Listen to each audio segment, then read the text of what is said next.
Alrighty, we are back with more Arcana Apothecary. And how are you this fine day, LG? I am doing fantastic. Alright, well, hopefully. Dawning, can you actually hear LG? Also, hi there. I don't want to get too far into this before we discover that there are audio issues again. Now, I didn't change anything since last week, but you never frickin' know with OBS. Okay, good, I'm glad. Because I was messing around with Archaic Saturday night, and that might have screwed with some of my audio settings. We were dealing with that testing for collaborative streams, and, well, good. Alright, time to do some loading. When last we left off, Luna had been suckered/duped into taking over a tarot card reading shop by a mysterious but well-hung gentleman who bribed her with cookies that were probably laced with drugs. And no, Dawning, I don't trust my tech because I know the idiot that operates the tech, and it's me. And honestly, given the performance we had last time, I think you're right not to. Also true. I did manage to cut out basically that whole, a tiny bit of the stream now no longer, because we suddenly go from having no game audio and not being able to hear you and Midori to Midori coming in and saying that she has the script, if necessary. But it doesn't make no sense.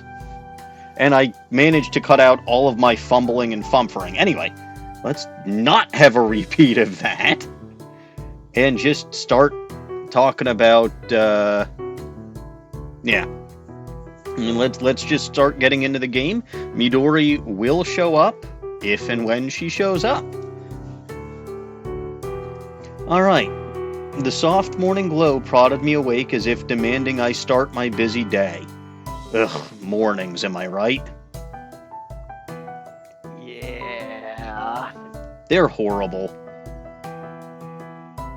Like, the worst and the worst part of any day.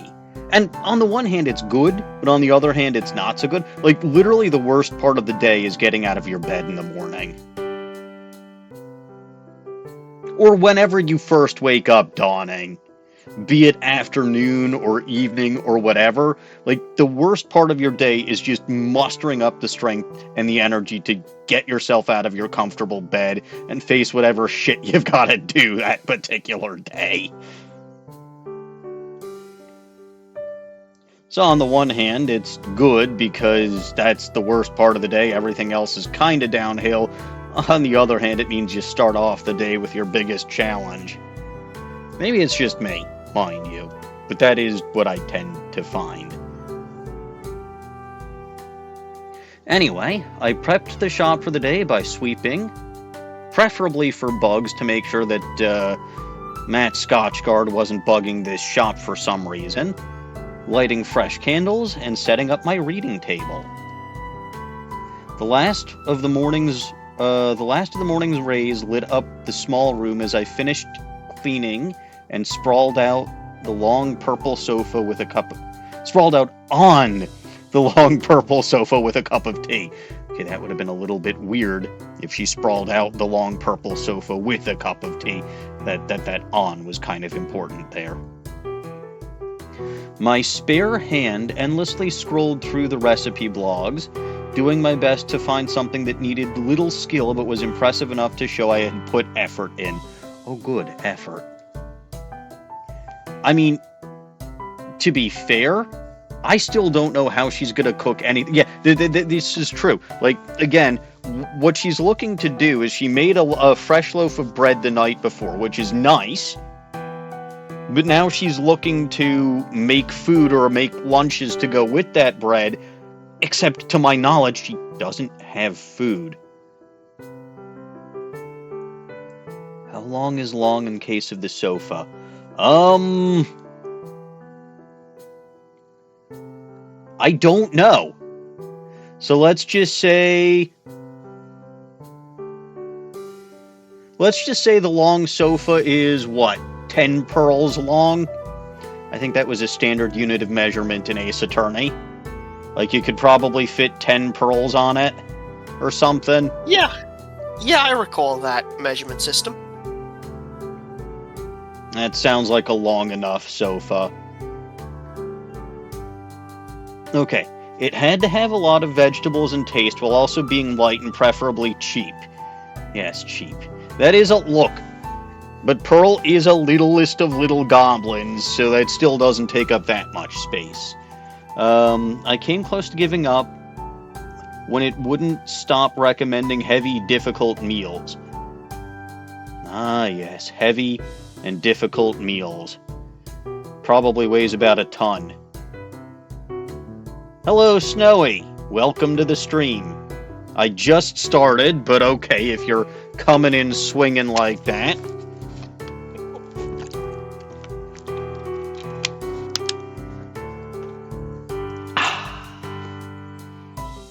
Alright. Eventually, I found the perfect recipe. It was a recipe for disaster. No. Vegetable noodle soup and fresh bread. Actually, that might be the answer to her problem. And I'm surprised it took the cooking blog so long for her to find it. Because vegetable soup is a very light meal with lots of vegetable and plenty of flavor. Like, I mean, I tend to make chicken soup myself, but that's basically chicken noodle soup with vegetables in it. Lots of vegetables, especially something like dill, which is technically more of an herb than a vegetable, but it contributes a lot of flavor. Oh, good. Little Goblin knows best. Now, LG Dawning is here, albeit in Twitch chat, not voice chat, so that does mean she gets priority. I will accept this. So, Dawning, what say you?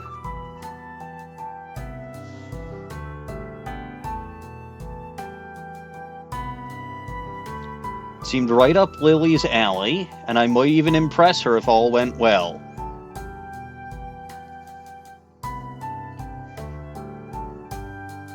Request 1 tsundere for Edgeworth. I see. Well, since LG is here, LG can voice Edgeworth as I'm being tsundere for him. I always love to hear you simp for me. Well, I always love to do it because I love you so much, Edgeworth.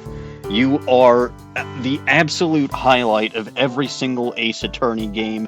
I am very, very, very glad they didn't actually kill you off, because that would have been... I mean, first of all, it would have been a very big letdown from all the character development that you got in the first game. And then you wouldn't have been able to show your colors as a true protector of little goblins as you did at the end of Game 2. And really, I had already been in love with you before that, but when you were willing to sacrifice your whole case, when we both knew you were right, when you were willing to sacrifice your entire case just to save a little goblin's life, even though technically that wasn't what Maya would have wanted, you didn't know that. You were just looking out for for a little goblin's well-being and for a little innocent goblin's life. And that, more than anything else, is how you win over my heart and how you win over my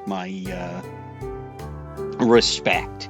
And I hope that you continue to be a highlight in all of the future Ace Attorney games that I play. And there will be many, many, many, many more of them. You know, again, I still have to get through Ace Attorney 3, then I have a whole other trilogy that I need to play through, and I hope that your presence will grace me in every single one of those, and I get to witness you in your ultimate triumph again and again and again, because that is truly one of the best and greatest things that I have ever witnessed, and it just... Again, it's like I said, in basically every single case, You've been playing 5D chess with time travel rules, and I've been eating your checkers thinking that we were playing the same game. Incidentally, I don't recommend eating checkers. They don't taste very good, and they will probably cause problems with your digestive system as they go out. Not sure why I took the conversation there, but whatever. I'm just so flustered being in the presence of such an almighty and wonderful prosecutor. Chocolate checkers. You know what? Chocolate coins are a thing, and Little Goblin would love eating diamond checkers because those are just diamond snacks. And honestly, chocolate checkers are kind of genius. You get to eat them when you capture them. Well, yeah, but then you have to buy a completely new replacement set after every game you play. Well, presumably they wouldn't be terribly expensive. And they would be delicious. Boy, I had a lot of chocolate at work last week. It probably wasn't great, but I did. In my defense, we bought candy because we had a group from Toyota, who's one of our biggest customers. We had a group from Toyota coming into the office for training.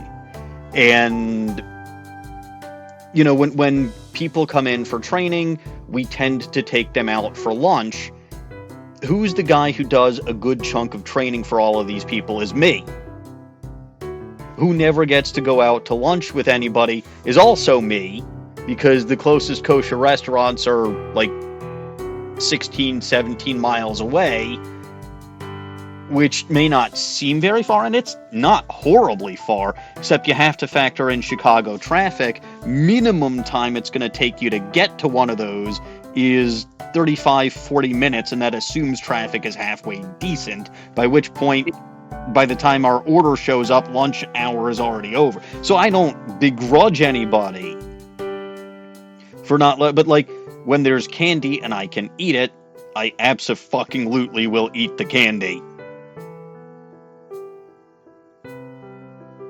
Yes, that's not terribly functional for a lunch break in the city. Yeah, no. It's not city proper, but even in the suburbs, traffic is congested. And I think it was American chocolate, so not as good for me as some of the, like, 60, 70, 80% chocolate that I have. Traffic is evil. Dawning, you probably have, like, no traffic in your immediate vicinity.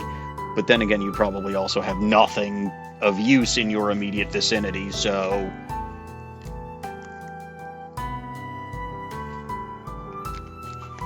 Anyway, this answers my question from last week, which was how the heck is she going to prepare any food when she has no food and no money?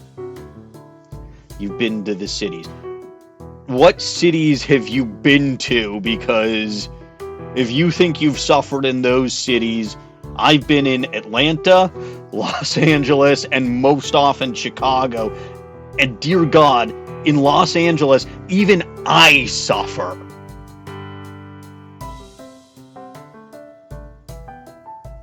Minneapolis, St. Paul. I've been there too. Traffic seems very light there. Like, really, even during rush hour, it's not so bad. Like, I guess from your perspective, it would be bad, but from my perspective, no, I can actually get places where I still think that it's faster to drive than to walk. Also, hi, Midori. Hi. Mido! I am Dawning, but we already kind of knew that. Anyway, I haven't gotten that far yet, Midori, because I got a tsundere for Edgeworth, and then I got sidetracked in dealing with traffic and candy and chocolate, and now other stuff. Oh, So- well, lucky me then. Yeah, we're at the line. I took a trip to the market to grab the needed ingredients, a few extras to stock my cupboards, and anything else the store needed, which I literally just read for the first time. Right now.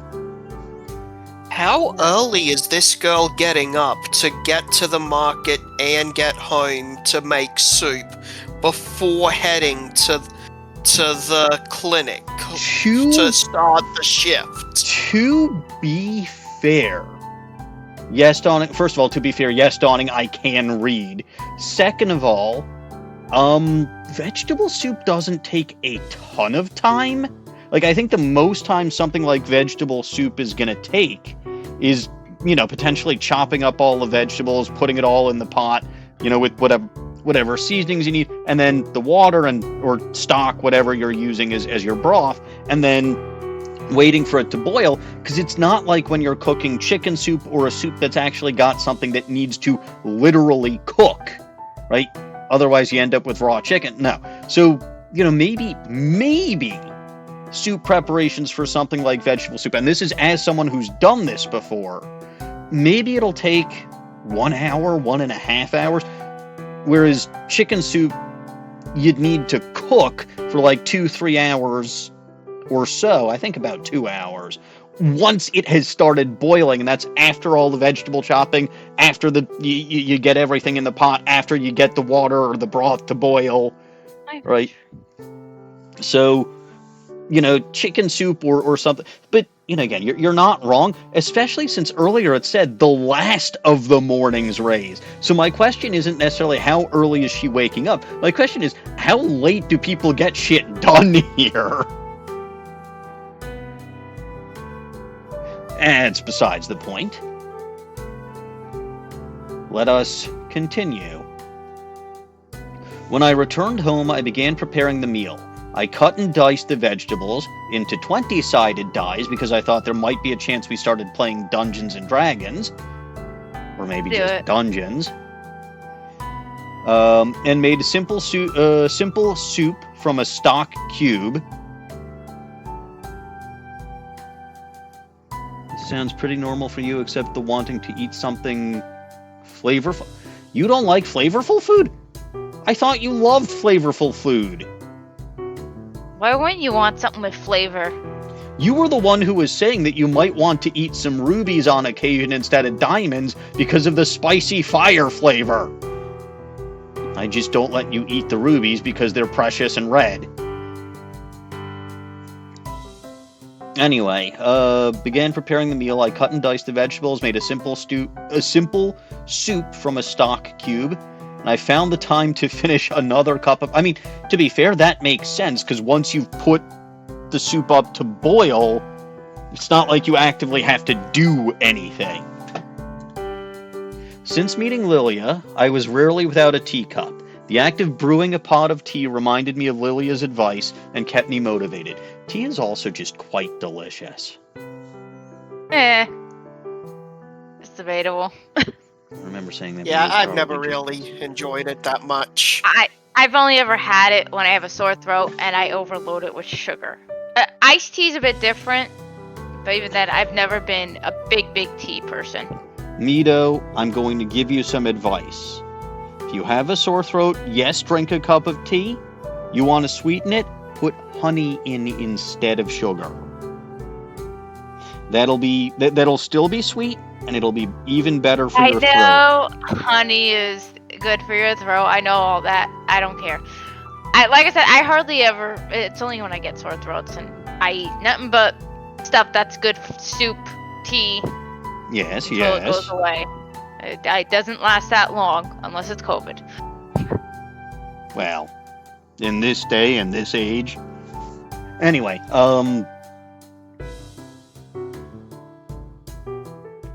now, I will say I tend to put honey whiskey in my tea when I have a sore throat. Oh, gosh. It's good! And even better for me than just plain old honey would be. No! Anything that's whiskey, no! Yes! You do realize they used to actually have alcohol in cold medications. Yeah, and I'm pretty sure they don't anymore because they realized that wasn't a great idea. They realized it wasn't, not because the alcohol wasn't effective at what it did, because remember, you also use alcohol, as a disinfectant. Okay, you're not imbibing that though. No, of course you don't drink pure ethanol. But it's the same basic thing. Plus, it does, like, again, the reason they took alcohol out of medications wasn't because the alcohol wasn't effective at what it did. It's because of the negative effects that alcohol has on people. Also, hi, Normans. What did you just walk Hi. into? I don't know, but what's your funny story about one of your classes? Let's pivot the conversation, because I don't Away want... from everyone pointing out that alcohol is just not ultimately good for you unless it's being poured on your wounds. No, it has medicinal purposes.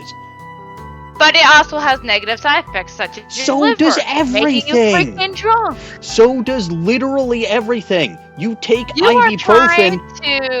to defend something that literally kills people through people's stupidity every year. Yes, if you consume too much alcohol, of course that's bad. I'm not condoning getting yourself blackout drunk. I'm sure as shit not condoning drunk driving. Don't take the "I put a shot of honey whiskey in my tea when I have a sore throat" as a full-throated condonement of everything alcohol related. Don't put words in my mouth.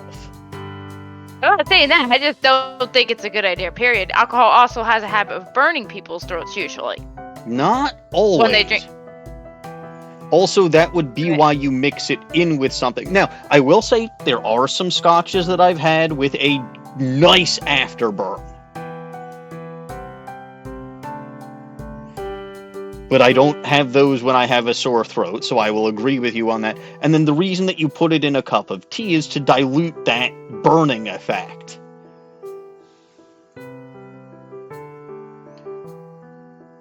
Anyway, Dawning, I refuse to acknowledge whether or not my wife approves of this. That's my own business. Norman, what's your funny story?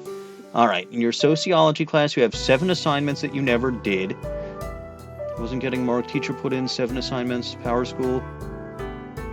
Okay, so you had 7 assignments that you, I assume, weren't aware of.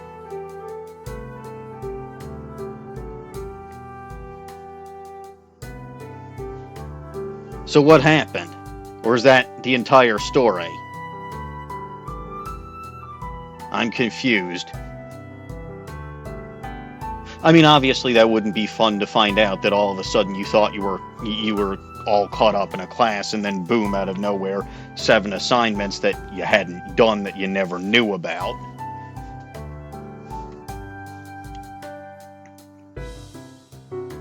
Ah, they weren't marked originally, but now they are. I assume then that your GPA in that class tanked. Or, I guess, your grade in that class tanked. It's been over 10 years since I've been in school. I forget how this shit works. Anyway, bottom line of our previous conversation, I like tea. I drink tea. Is good. It's a better alternative for me in the morning than coffee, because coffee just completely wrecked my digestive system. Okay. And I love a nice cup of herbal tea.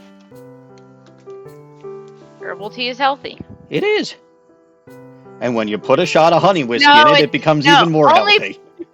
Black coffee is disgusting. But coffee with enough sugar and cream is delicious. You just like the taste of sugar. That's what I'm getting from this. Because you dump a ton of sugar in your tea, and you dump a ton of sugar in your coffee. No, because tea doesn't taste good at all. So coffee, I like the taste of coffee, but I don't like the pear taste, if that makes sense. I like the taste mixed with it. Yeah, because you still taste the coffee, but it's not overwhelming you with just the coffee taste. It's a balance. Katie, welcome to my Twitch channel. This is the reason I never get shit done, is because, like, every 2 seconds we get sidetracked on conversations. Hi, Katie. But, coffee's a balance. Anyways, we should get back to actual game. Yes, we really should, especially now that Katie is here. I could understand why she recommended this blend so eagerly. It was smooth, energizing, and light on the stomach. The soup's quiet simmering served as the perfect background noise as I retrieved the bread dough from the fridge and began to bake it.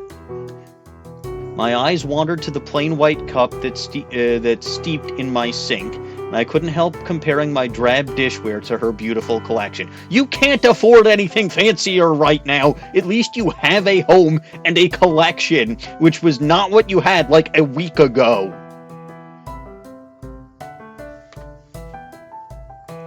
Also, the solution is just marry her and then everything that's hers is yours too. I think that's how it works. Pretty sure that's how it worked when my wife married me. She got everything that I own. Or is it the other way around? Hmm? Or is it the other way around? Did she get everything you own? That's what I said. She got everything I own. I'm sorry, I meant everything. Did you get everything she owns? That's what I meant to say. Well, I inherited 2 cats. Or adopted 2 cats? I don't know. I don't know how you would put it. But yes, no, I got 2 cats. You poor thing. What do you mean poor? I like the cats. I just don't want them in this room. I mean, I love my cats, but, they're psycho. I mean, look, Emma is a troublemaker, but Jadzia is an absolute sweetheart. One of my cats gets himself locked in a closet daily. Okay, my cats have both done that before. Not daily, but, like, here's the thing. Like, so it's a sliding door closet, right? So we keep it fully closed, but they'll, like, one of them will, like, nose their way in there. Sometimes it's Emma, sometimes it's Jedzia, most of the time it's Emma. And she'll nose the door open, she'll wiggle her way in there. I think either my wife or I notes that the door is open and gets closed. I've been surprised occasionally when I get home from work and I open the closet door and out shoots a cat and I nearly have a fucking heart attack. Like, Jesus Christ, I was not expecting that. Yeah, my cat Storm sneaks into my mom's closet. And I just opened the door yesterday and he pops that closet. He doesn't meow or anything. And he lost his collar today. He's terrible. Emma did that. So Emma, after Emma had surgery, we put the cone around her neck that they're not supposed to be able to escape from. She escaped twice. Twice! Yeah. Nah, that's not true. They can escape from anything. They can't. I mean, cats are part liquid. I am convinced of this. Oh, I am convinced of that too. I've dealt with it. Yeah. Anyways, oh gosh, we could go off on cats. We really could, but this is not a cat stream. Yeah, maybe I would get a few nice ones in, or whatever you have to read. Yes, maybe I would get a few nice ones in for guests and clients. Time flew like an arrow as I tried my best to follow the recipe, and I eventually left the kitchen while the food cooled. It hadn't occurred to me that Lillia may not enjoy it. I just assumed she enjoyed healthy meals. She was a healer, after all. She seemed so agreeable, and I doubted she was the type to complain. Still, I hoped she'd enjoy it. Enough of that. It was time to open the store, which I'm going to do. Like, I feel like days here are longer than... I do agree with you, LG. I do think days here are longer than 24 hours, or people just, like, never frickin' sleep.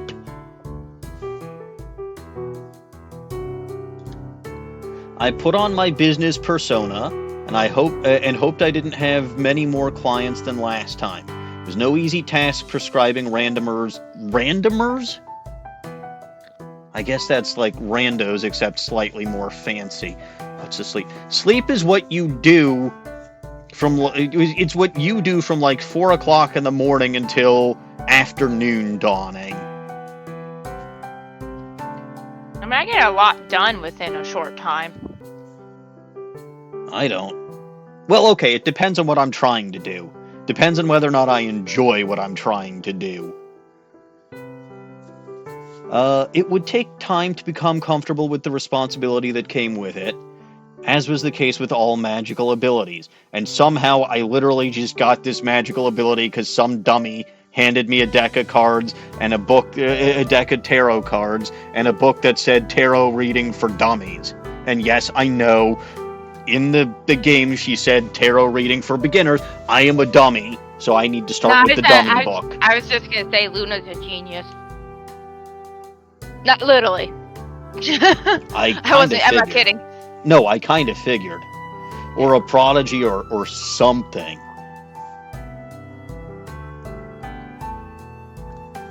Perhaps I would have the opportunity to give some positive readings soon. I needed that positivity boost after yesterday. I don't remember what happened like yesterday. Feels like it was a week ago. That first man. I ran into his son because of Lillia. He seemed just as lost as his father when it came to their relationship. Yes, or something.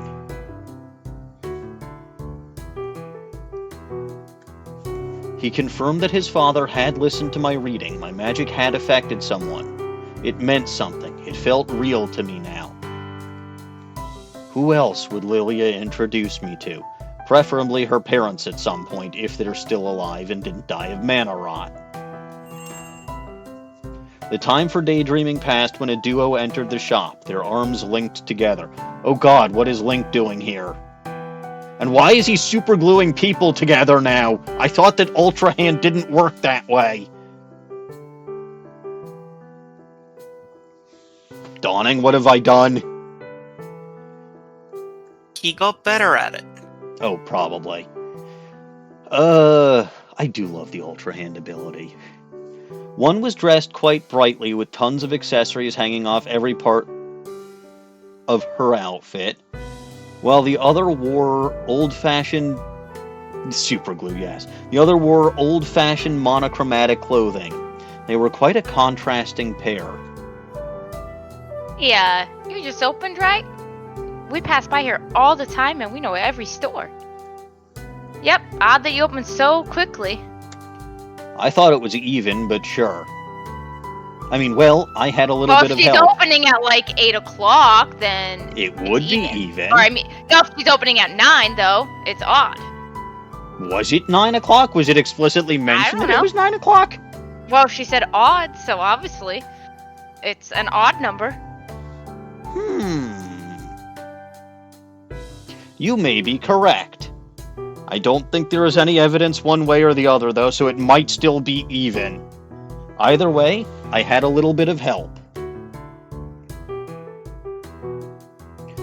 Were they a couple looking for love advice? I wasn't sure my readings would be that useful, or, based on previous experience, something a couple would want to hear. Do you both want a reading? Nope, just her. She pushed her reserved friend towards me and took a seat on the purple sofa. I hurried to hand her something to entertain herself and managed to find some hair and fashion magazine. What is it with hair and fashion magazines in this universe? Although I need to figure out... Go ahead. I was just going to say they have to have fabulous hair. I have to figure out what the hell to start doing with my hair, because it's actually starting to get long enough. We're just a bit longer, and I may be able to actually have a ponytail. A short ponytail, but a ponytail. Alright, fine. Yes, fine. Everyone has to be fabulous, and I suppose given her outfit, handing her those hair and fashion magazines does make sense. Dawning, don't cut your own hair, get a professional to do it. I don't think Little Goblin would give herself a good haircut. I needed to sharpen my hosting skills. Alright. You can take a seat at this table. Would you like some tea? I have a few different ones. Oh, do you have anything magical and pretty? Yeah, I'll be right back. I left the two girls to chat while I made the last of my pea flower tea. I hadn't mastered the art of tea brewing yet, and the blend ended up a darker purple than the one I had drunk. Aha! So first she was getting drugged, now she's getting drunk. At Lillia's. It still looked magical enough to impress my guests. Though I wished I had something nicer to serve it in, the girls thanked me in two very different tones, and I sat opposite the formal one.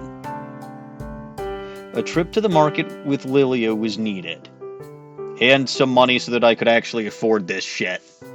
So, why have you come here? What do you need to know?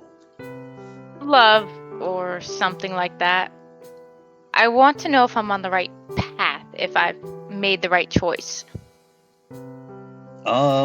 Is this about... Yes, don't worry, you've given her a shiny magazine. She won't be listening to us. Oh, shiny. I like shinies. I got a random shiny on Saturday evening. It was very nice. I was not expecting it. Lone, were you there for that? You were. was, yeah. You just randomly stumbled into a shiny Rhyhorn while you were testing. But I don't have really good luck. Oh, of course not. I am well aware that little goblins like shinies, mostly because they like to eat diamonds. Anyway, she won't be listening to us. The girl's words were harsh, her tone was soft. She gazed at her lover with tender eyes. I looked over and saw that she was indeed engrossed in the old magazine, completely ignoring her tea. Ooh, okay, that is one thing that I will say getting back to tea. If it's supposed to be hot tea and it gets cold, It's nasty. that doesn't taste as good. Mm-hmm. I won't say it's Same with, nasty, but still. I would say that's the same with anything that's supposed to be drunk hot. Hot cocoa, hot chocolate, coffee, tea, anything like that. If it's supposed to be the hot version, it is nasty cold. It doesn't taste good. And there are some things where the reverse is true, where it tastes much better cold than it does, even if it just gets to room temperature. Beer comes to mind. Why am I thinking about alcohol so much tonight? I would love to know too. Well, you're getting drunk at Lillia's, so... Oh, that's true. That's why. That explains it. Well, alright. Ice cream isn't very... it's soup. When you have hot ice cream, it's soup. It becomes soup made out of ice cream. Then again, I don't eat ice cream at all. It's too cold. Like, I appreciate that that is the temperature that it is supposed to be served at. It literally hurts my teeth. Literally. Maybe switch toothpastes. It's got Get a sensitive brand. No, or something. it's got nothing to do with... Because I've used a whole bunch of different toothpastes, including a sensitive one. Also, I can handle, like, scalding hot tea and scalding hot, like, other stuff. It's just cold that I have a problem with. So I don't think it's... Like, I have had... the stereotypical, you eat this pizza, it will melt your face. Right? I have had blazing hot pizza. And it doesn't hurt... Like, it may burn the roof of my mouth, mind you. I am a stupid, I still eat the pizza even though it will burn me, but... My teeth are fine. It's just the cold that bothers my teeth. Which means I really frickin' hate this time of year. Anyway, well, alright. Awkward as it was, I shuffled my cards and repeated the steps from before. My amethyst amplified... When did she get an amethyst? It was there last time she did a reading. You're probably right. I think it was just one of the things that Hot Guy left in the shop. It probably was, yes. And yes, he left winter a lot very of stuff bad. in that shop. Including his porn, yes, we know this. Oh, why can't you find out the truth about that book?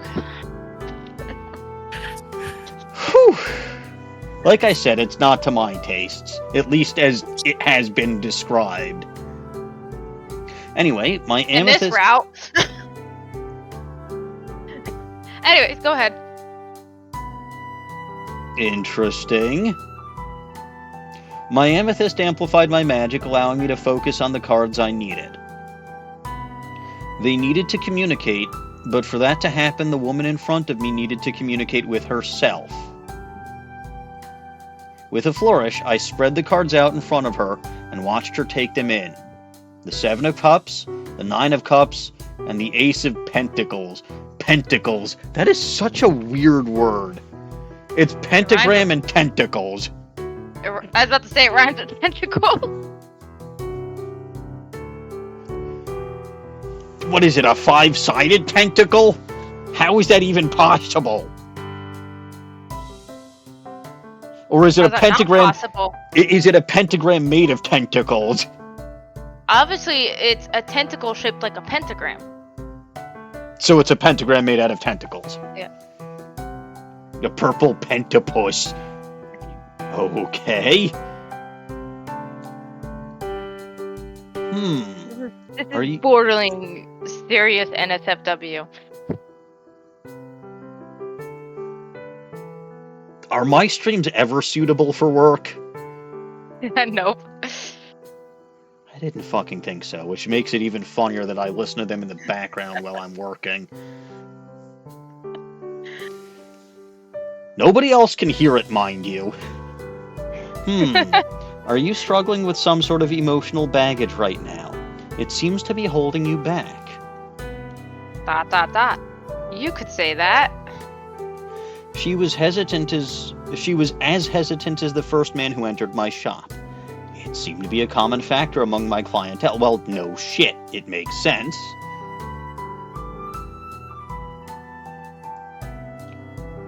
You can look at these cards as a journey. You daydream constantly about what you want and need, but you're too scared to decide on a path that would lead to any of those dreams. Huh. You know who this sounds like?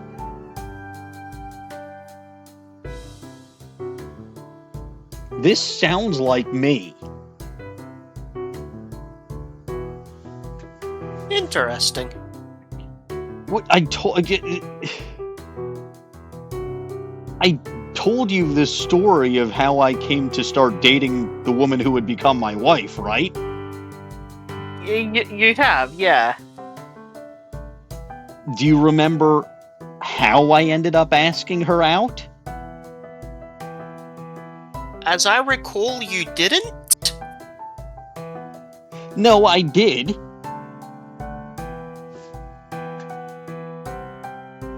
It just literally required my best friend basically threatening, because I was in college at the time, so my best friend threatened on our weekly video chat. She basically threatened to fly across the country, or halfway across the country, and kick my ass 5 ways from last Sunday into the following week if I didn't ask her out that weekend. So I did not ask her out basically out of my own courage. I asked her out under threat of being assaulted, because I knew my best friend could damn well beat the shit out of me. And she probably would have. To be fair, I would have deserved it. As tends to be the case whenever somebody decides to punch or yell at me. Yes, I specifically asked out my wife due to a lack of courage, not because I was courageous. Yeah, if it works, it works. It did. I somehow got married.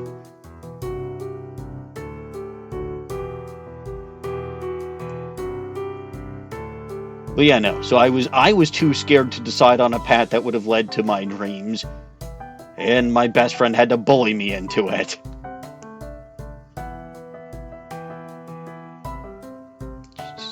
It's wonderful not so a lot of stuff is online right now, Normans, but apparently textbooks are not.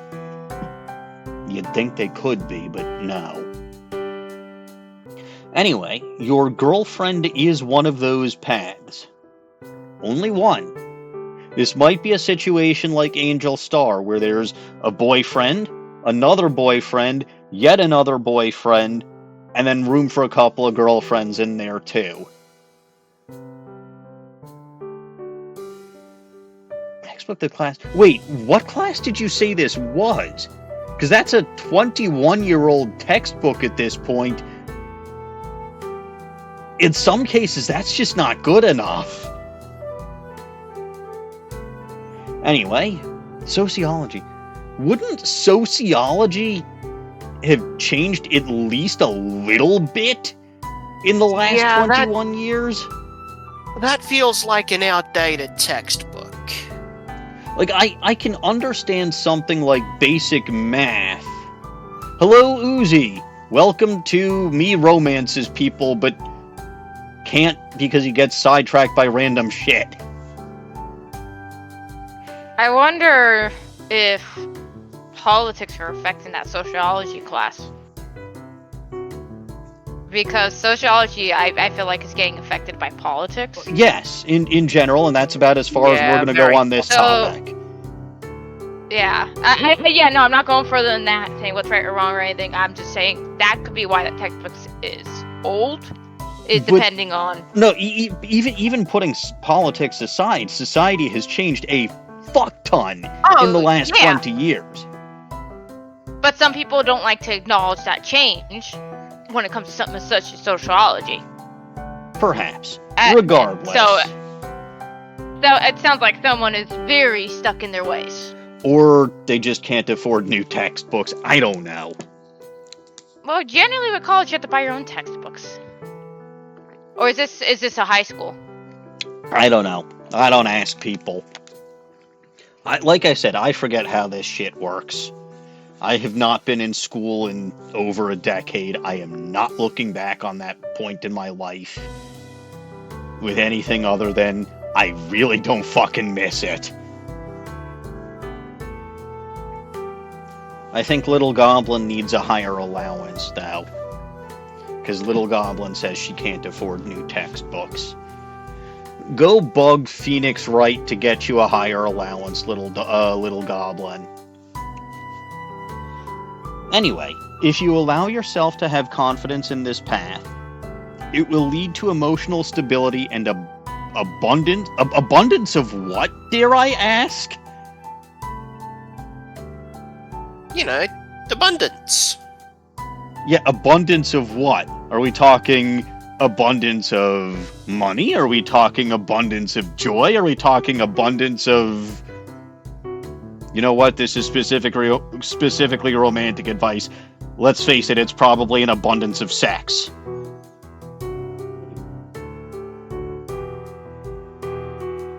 I am reading literally the worst possible interpretation of everything, but you leave it open.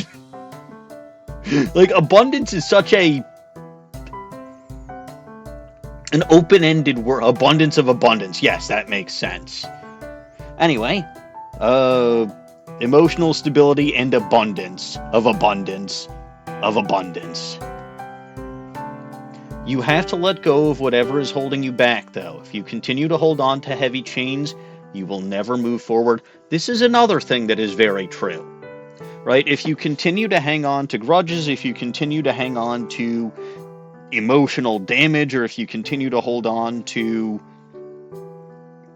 just... I mean, again, I get it. Shit happens, it hurts you, you retreat into yourself, you become a lot more reserved and scared and, you know, things that have a lasting impression on you. You're incredibly hesitant to put yourself out there again. And sometimes, again, you need a kick upside the head from someone who knows you well enough to get you to do what you're supposed to do. Other times you need your therapist to tell you to do something, or to at least send you right down the path that lets you figure shit out on your own. I guess in this case, Luna is the therapist.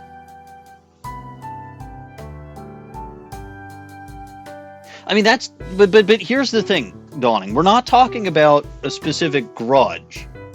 In this case, okay, so obviously in my case, the grudge was against my friend, the ex-cultist, who is, for those of you keeping score, incidentally, the same friend who was the one who threatened me and got me to ask my wife out, about a little over half a year later, she joined a cult, and big mess there. Then about 5 years after that, she stopped being in the cult, and I was just an ass for a few years.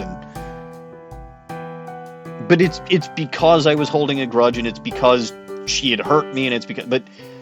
And again, it very long story that I'm basically boiling down to just teeny tiny whatever, major plot points. So, holding on to a grudge, it's not always the healthiest thing. And, again, we've reconnected after I stopped being an ass, and, she's back in my life and is a very good friend of mine again, and I'm happy to have her back. And, again, I did not remain shackled by what had been.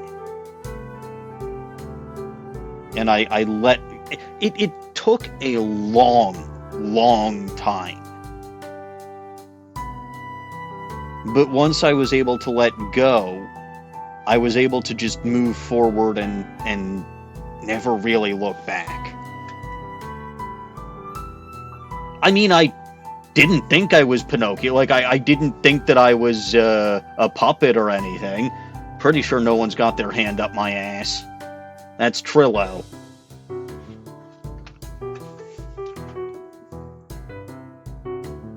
But I will also say, I put myself out here when I'm here to entertain. I'm not really here to educate, but I'm also here to well, I don't stop being me.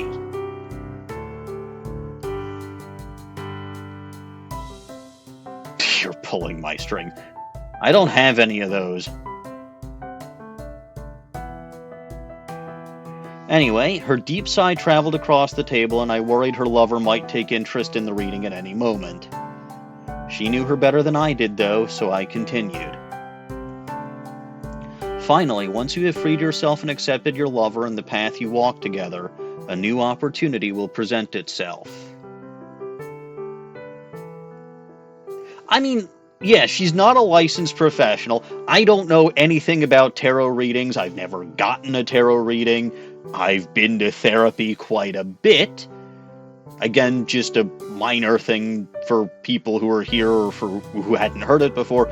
I have been dealing with depression since I was about 12 years old, which, when I was saying earlier that getting out of bed is the most difficult part of the day, that couldn't very well be just because of my depression, but whatever. Like, it's still... I still think most people can relate to that, but things, a lot of things, introspection can and often is very helpful. Whether you get it from tarot readings or from meditation or, what was it called? I think it was something called, like, hypnotherapy, which is, it's not what you think. It's like meditation combined with hypnosis, which was very interesting. I went to a group hypnotherapy class once. It was very physically relaxing in addition to mentally relaxing.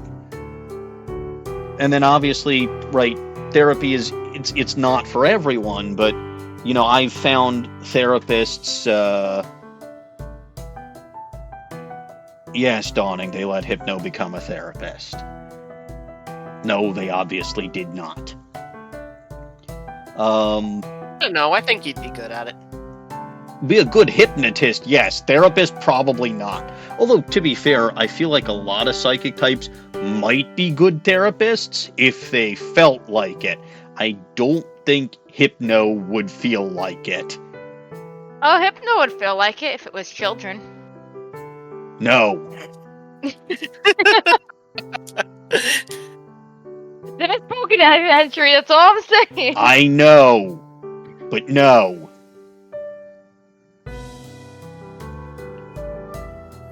Anyway, like I said, therapy not for everyone. I found, like my most recent one actually found a very, very, very, very effective strategy to use on it. And the funny thing is, right, my little sister's going into psychology, And she's learning about some of these techniques, and she was looking at this technique, not knowing that my therapist was using it, and she said, I feel like this would be something that would be good for, and I'm like, yeah, no, that is exactly what my therapist is doing. That is literally turning my brain against itself, taking my tendency to overanalyze, and realize that a lot of the negative feelings that I'm feeling are absolutely illogical and bullshit.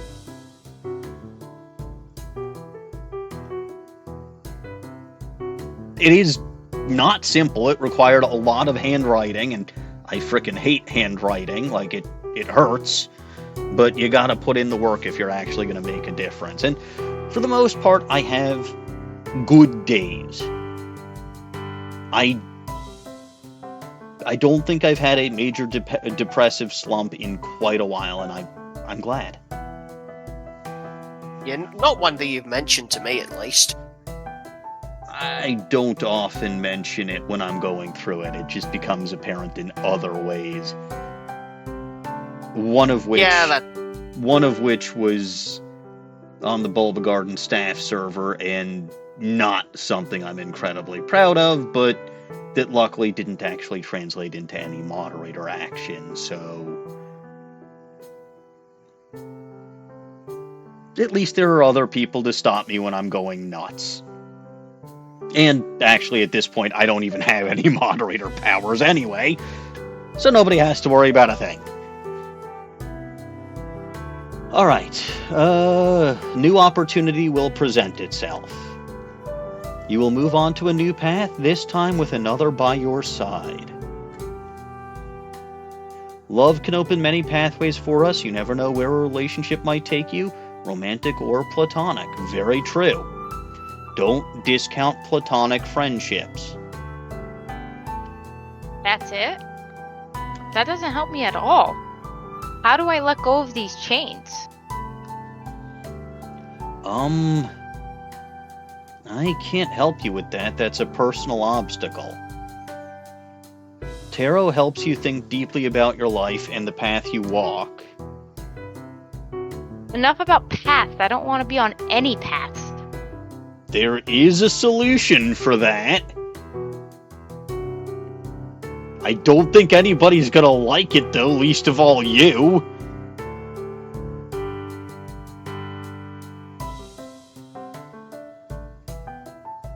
I mean, you know what the solution is if someone doesn't want to be on any paths, right? Jump off the cliff? Well, yeah, that person basically has to die. That's the only way to get off the path. Not if they have lives. Not if they what? Not if they have multiple lives. Is that a thing in this universe? I don't know. Something to address in another route, perhaps. Perhaps. I mean, look, Dawning, even if you're lost, you're still on some... Like, maybe you're in uncharted territory, but you're still somewhere. Go off the path, delete the path. Anyway, She calmed down after a moment and slumped in her seat. Her gaze drifted to the girl on the sofa, still flipping through the magazines. She's always trying to ease everything from me. She doesn't want me to struggle or be burdened with anything. But it's not possible to completely erase someone else's burdens. She turned her head back to me, her eyes glistening slightly. That's why I came here. I want to know how to change so she doesn't worry for me. I've become her burden. Then shoulder your own burden.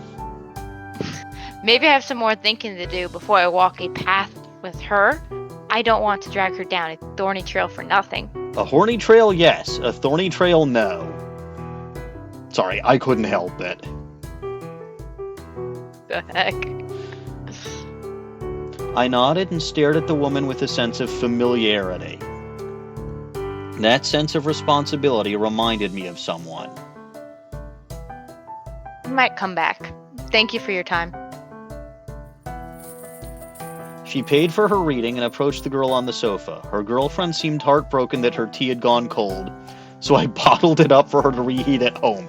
I guess you could do that. In return, she gave me some of her expensive designer hand cream and a hefty tip. Okay. I wonder if the tip was more than what was paid for the reading, because if I remember correctly, the readings are only about 30 gold. 30 gold. It seemed an odd response to some tea, but I wasn't about to reject it. It smelled amazing, and the extra cash was always welcome. The couple left, and I washed my plain cups in the sink, wondering what type of dishware would suit my shop best. Vegas-themed ones. With, card suits on it. Okay, I suppose. You're talking about her name? I think name's Blossom, so obviously she has to get flowery stuff. Her name's not Blossom, it's Luna. Her nickname. Her nickname. You could get moon-themed cups. You can. That might look cool. Anyway, my alarm went off in the main room, and I left the cups to dry before rushing to pack the food and walk to the nature's repose. I know tarot suits would make more sense, but I'm just, I still feel like it should be, a deck, whatever. Also, alarm. I'm guessing she set an alarm on, food preparation or something, or timer went off. So she basically only did one reading that day. Anyway, the familiar scent of incense and herbs accompanied me as I sought Lillia out. I found her buried in the cupboards of her clinic, a clipboard in one hand as she rifled through jars with the other. She looked so focused, and I couldn't help admiring how her hair loosely flowed over her shoulders and face. And then I stared down a little bit and couldn't help but admire something else. She must have sensed my gaze. Yeah, she probably would. Must have sensed my gaze since she turned and beckoned me closer, her expression shifting to a much softer one. She looked tired. You sensed the gay, all right. It's entirely possible, yes. She looked tired. Her eyes were slightly glazed and heavy, like a donut.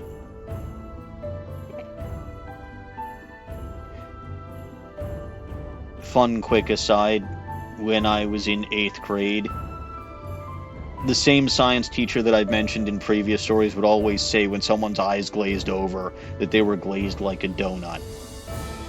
She was not a very small woman. So it fits that donuts were the first thing she thought of.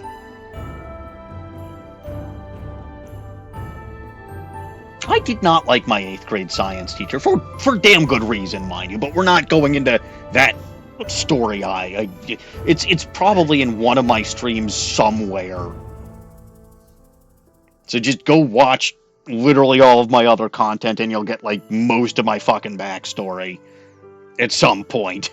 It's not going to be in a sensible order, and you may have to go through a bunch of different fucking series to hear it, but I'm pretty sure I've told most of my life story.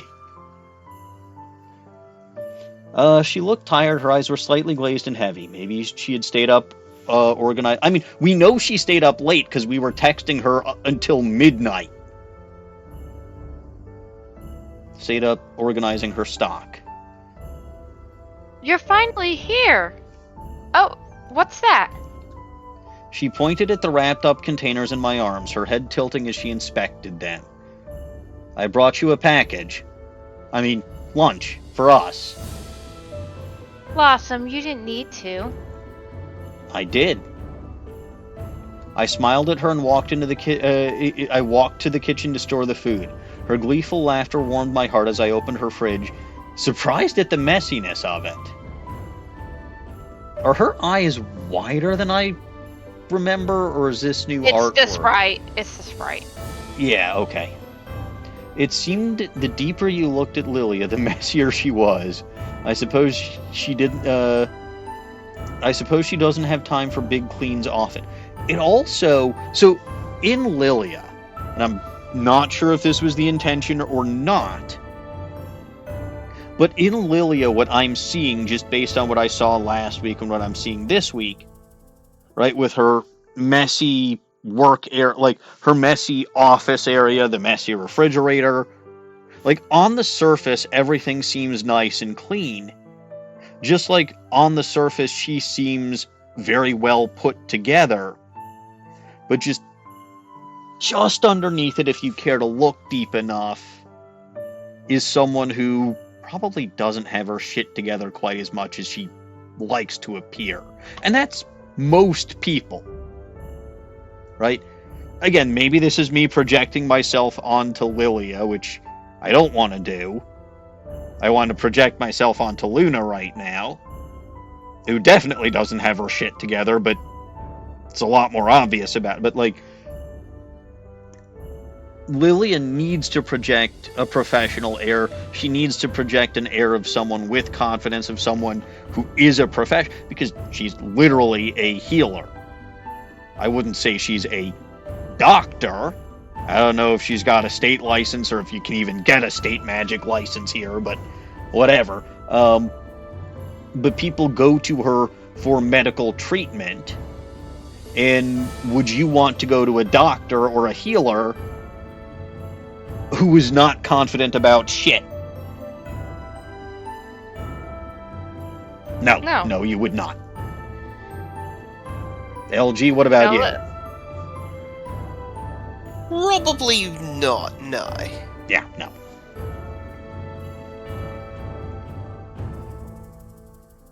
I still like her hair a lot, though. Not just because it's pink, but because the flowers actually make a nice little accent to it. She's very relatable. It's good.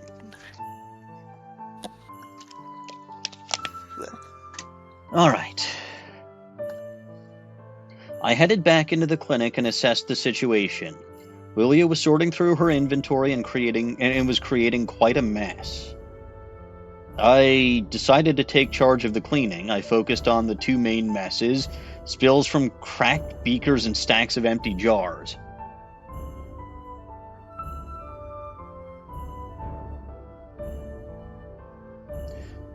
Knowing me, it might be a German accent or a Scottish accent dawning. But nobody's redeemed a stupid farfel muncher, and I don't have a reward to do the Matt Scotchgard voice. I don't think I will. It was a funny voice, I just don't know how good it was compared to my old bag and Manfred von Karma voices. If nothing else, it was fun to watch you try and go back to it after doing Von Karma. In my defense, first of all, in my defense, both of those accents that I do are lousy and probably insulting to actual Germans and Scottish people. In which case I apologize. But in my defense, I'm just no good at voices and accents at all.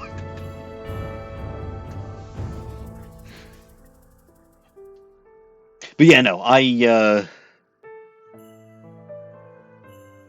I did actually have to mute my mic at one point during that last Ace Attorney 2 stream so that I could practice to myself for a bit the Scotchgard act after doing Franziska von Karma's voice.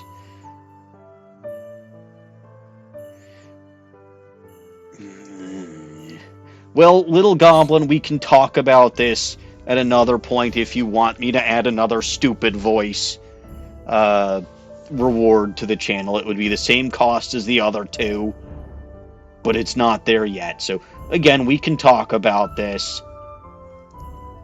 I don't know how good of an idea it is. Well, you know what? No.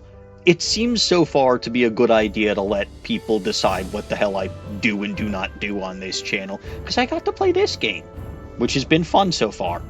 I should probably get back to it because I'm confused as to why there are cracked beakers and stacks of empty jars. Did a werewolf come through here? Yeah, sorry, that was me. I'm not a werewolf. The other me, that's the me that has the avatar flipping everyone off. Oh yeah, I forgot your avatar is doing that. I love how you said the other me and then remembered that Lone was here and had to specify even before. Look. This is one thing that I do like about my Discord server quite a bit. Anyway, I rolled up my sleeves and cleared the surface closest to Lillia first. I moved some of the empty jars to a different table and sorted them based on their previous fillings. Then, after Lillia assured me that none of the odd-colored liquids were hazardous, I wiped the counter down. I'm glad that Lillia knew to assure me of that. And I'm glad at least that I thought to ask. I am confused about what an odd color would be, though. Like, is blue odd or even? Is red has 4 odd letters, or even? so it's even. Red has 3 letters, so it's odd. Interesting. Is That that checks how out. it works? So what about scarlet or crimson? Because both of those are variants of red. Crimson is odd. Yeah, they're all odd. Interesting. Yeah, they are. So let's see. Can we well, ruby is a shade of red, and that's even. Well, ruby's a gem. It is, but it's also technically a shade of red. It's a unique shade. It doesn't follow the normal rules. I mean, indigo is a shade of blue, but it's odd. They're still different shades. So amongst different shades doesn't mean that all reds have to be odd. Some can be even. Suppose. Because it's like if you try to say the colors of the rainbow and you say blue instead of indigo and purple instead of violet, apparently that's incorrect. Because I found out today. No, blue is in fact right. It's Roy G. Right. So blue and indigo are separate already. And yes, violet is in fact different from purple. I resorted to violet quite a bit on the Bulba Garden channel when I couldn't think of anything better to do. That specifically being Pokemon Violet version. That's what I was thinking. No, I'm talking about the actual color shade. I know. I when I was growing up, everything always said purple and violet were the same, so that confused the flip out of me. No, there is no But- Pokemon Purple version. Yeah. At least not that's an actual game. There might be a fan game, but I don't think... Well, okay, I do think about those, but not officially. Alright, so we figured out, so they're odd-colored liquids, which means we're talking about blues, reds, greens... We just established sorry, that not blue blue. was even. Right, not blue. We're talking red, green, scarlet, violet, maybe? No, violet is No. even. Even indigo. Indigo. What else? Tan. Brown. I don't want to think about brown And liquid. just. Oh gosh. Can we go away from the liquids? I'm getting grossed out now. We continue. Well, they all come from plants, probably. I hope so. Because I just realized what would be another Yeah. odd liquid. Okay, I don't think about those. It implies that I both think and think officially. You do see that my fun minor fact. In the office today, there was a horrible burning smell. Does it And- smell like burnt toast? We couldn't. Well, no, it wasn't just me that could smell it. Okay. Otherwise, I might have thought that I was having a stroke. But there was a horrible burning smell, and couldn't figure out what the hell was causing it. So my official explanation was, oh, it's probably me. I'm just thinking too hard. Yeah, makes sense. If you Solid. couldn't figure anything else out. To be fair, I was working on about half a dozen different things that required high-level mental power at that point in time. So it is entirely... like, okay, I know I come across as just stupid while I'm gaming. But that's because I've got to use... it's because I've got to use my brain so damn much at work that I get home and I want to do nothing but shut my brain off. So I shut my brain off and I just let my mouth go, and apparently that's entertaining.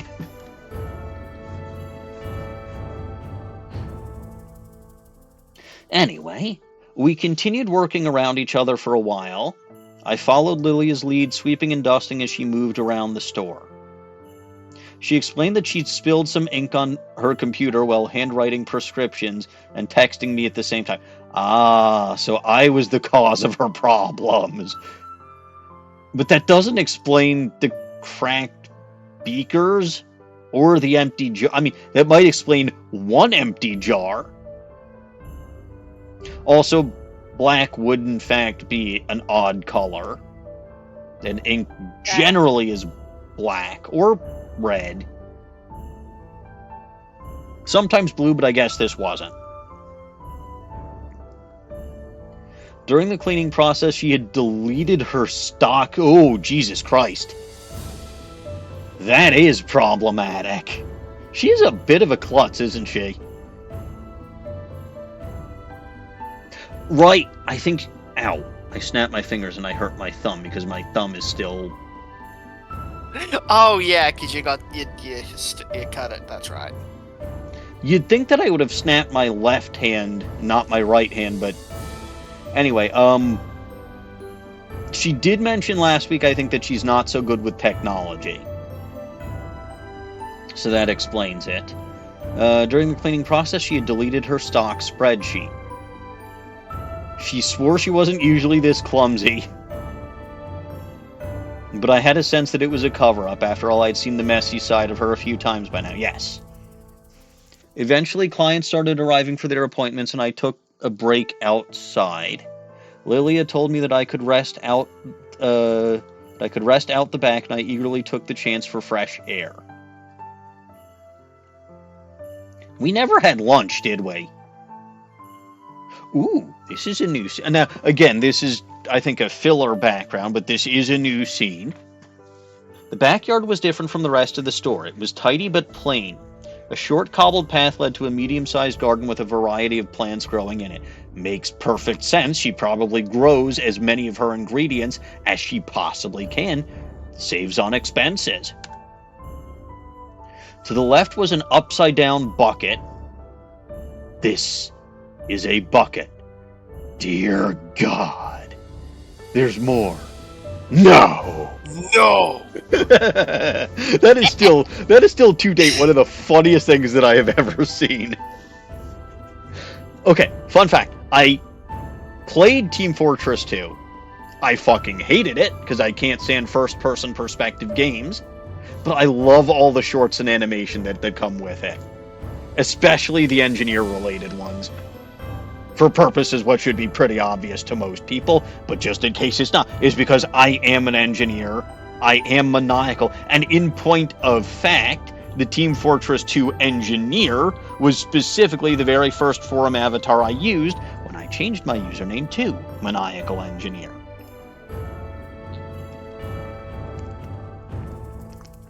I've got to read the comics sometime. The last one came out recently, and apparently they're all really good, so... I've never read the comics, I've just watched the video. Like, I remember back when Team Fortress 2 was first coming out, and we were waiting, like, for the new class introduction videos. They were all an absolute laugh riot.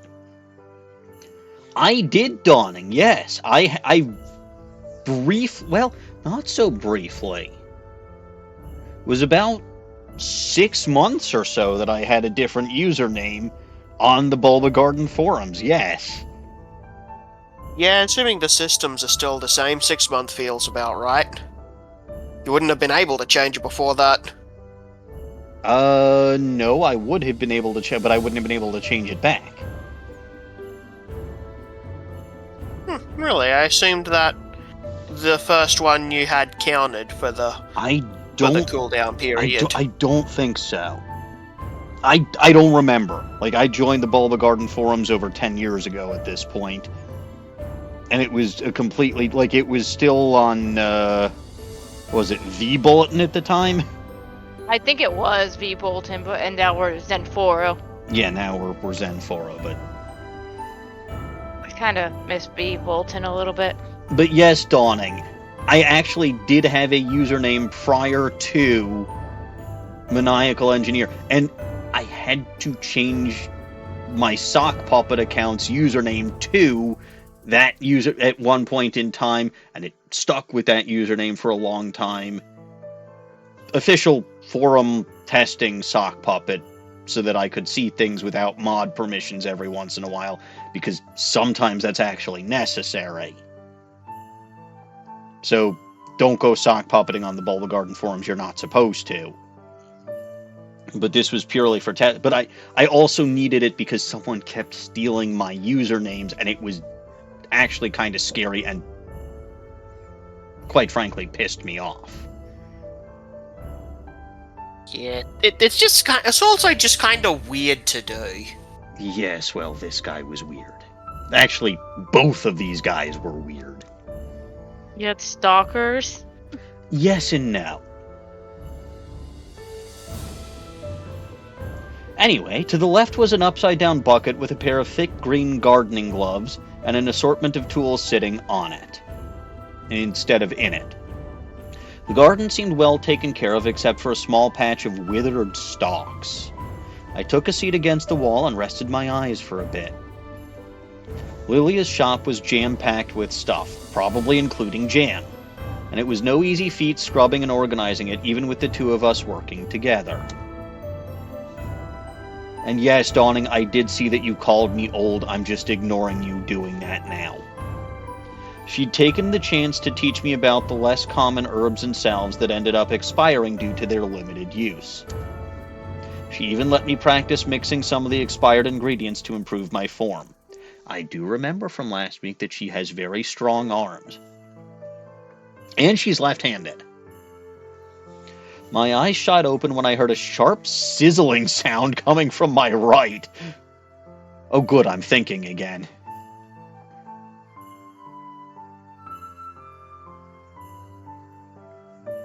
I mean... Did I what?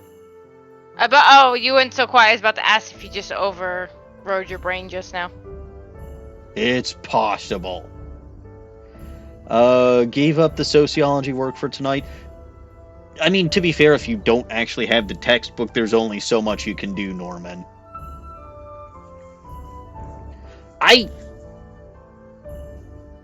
But...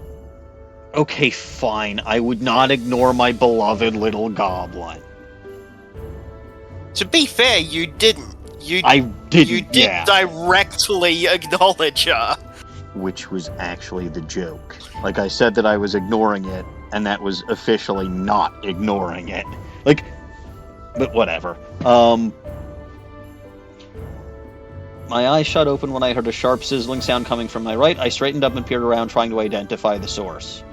I caught a glimpse of small red sparks flying out of the withered patch. Oh shit, everything in the garden's catching fire. I stepped closer and saw that a small plant in the center was dying.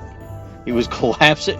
Why would that cause a fire? I mean, I'm guessing it's some kind of magical plant. I stepped closer and saw that a small plant in the center was dying. It was collapsing in on itself with, while red and purple sparks shot out of its root, or flew out of its root. I moved back to avoid being harmed by them, always a good idea. I'd never seen magic crops before. Was this normal? Probably. I'm gonna go with that's a definite maybe.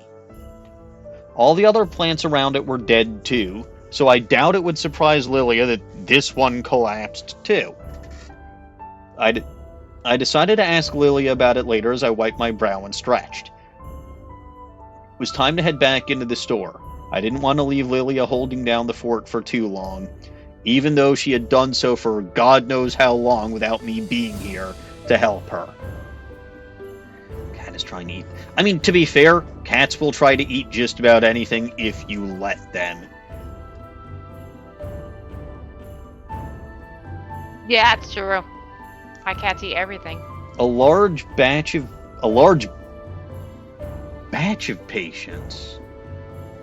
I don't know if I'd call that a batch.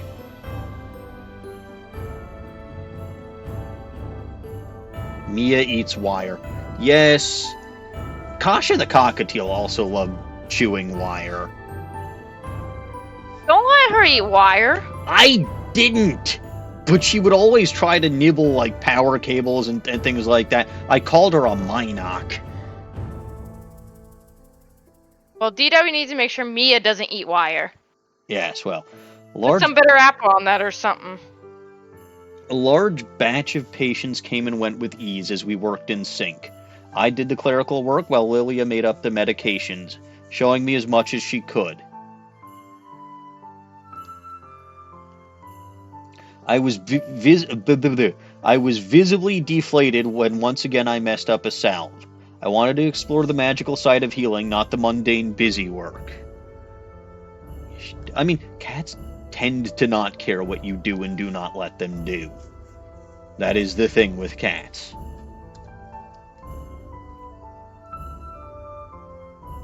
I stepped out of the clinic to prepare our lunch as Lillia... Seriously, how long is this fucking morning?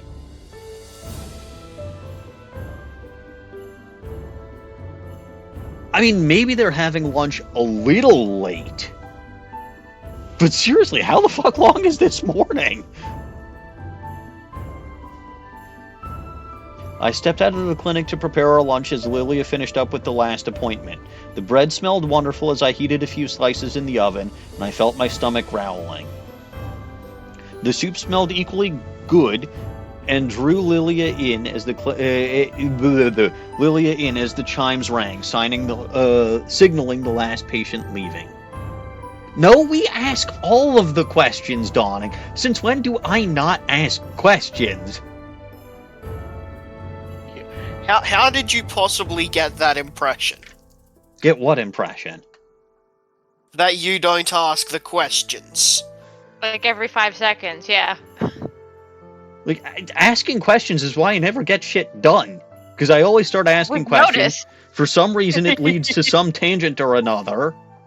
Next thing you know, it's been an hour and a half. It's been an hour and a half, and I've barely made any progress in this chapter. I We're get a on feeling. page 8 of 36.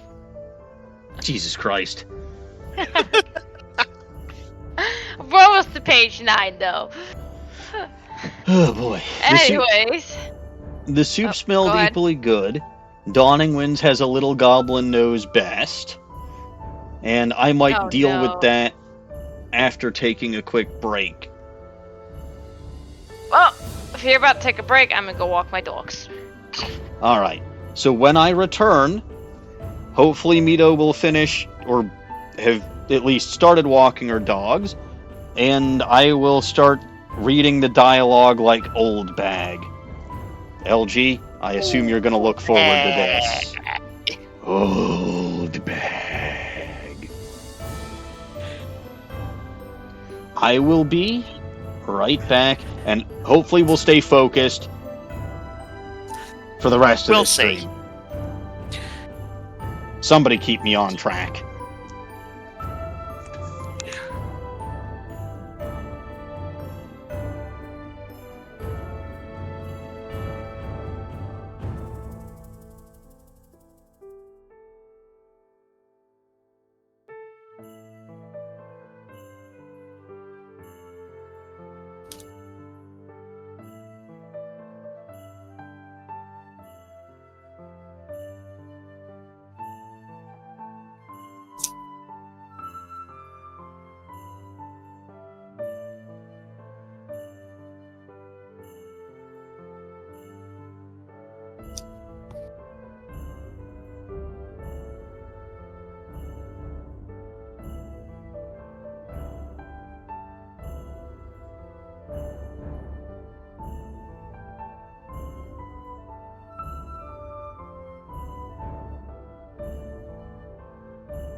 I am back.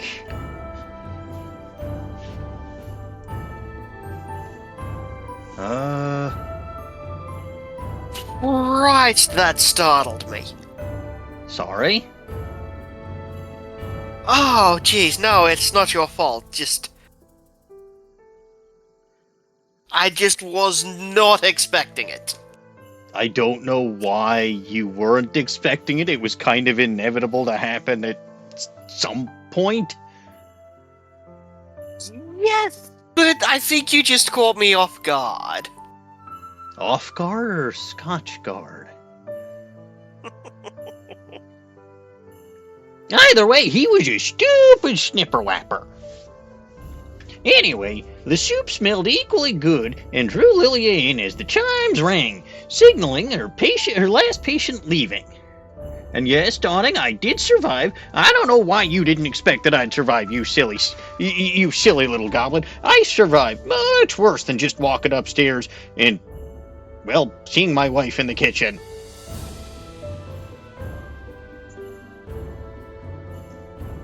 In point of fact, that's actually a very nice experience.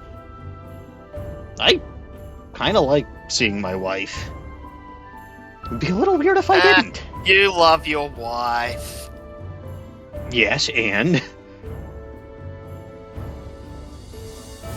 like, if that's supposed to be a gotcha, no, it really isn't.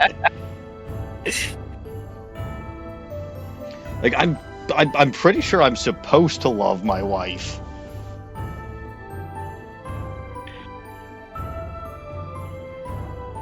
Okay, fine, that's understandable. You do worry about me, because... okay, hey, it's been over a week since my last accident or clumsiness or whatever. Well, major clumsy whatever, and... while it's mostly better, there is still a chunk of my thumb that's missing, so... not painful unless I specifically do something stupid like try to snap my fingers and forget that there's a big gash on my right thumb. But I'm not, like, wearing band-aids or constantly bleeding. I mean, yes, if I don't love my wife, then she probably should not be my wife indeed. That's why I'm saying there's no gotcha there. I'm supposed to love my wife. And I love loving my wife.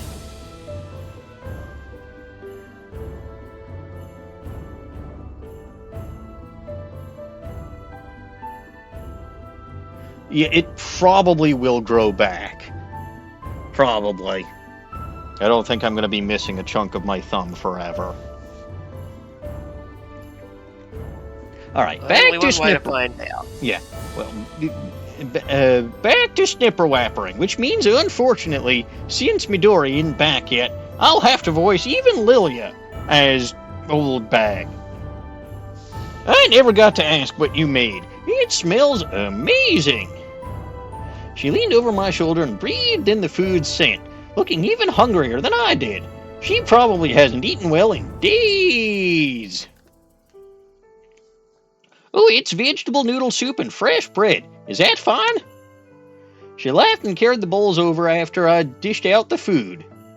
Of course, a good choice too. It's balanced and healthy meal, and we all know that old people love balanced and healthy meals. Although you probably should have put more fiber and bran in it, you stupid snipper wapper.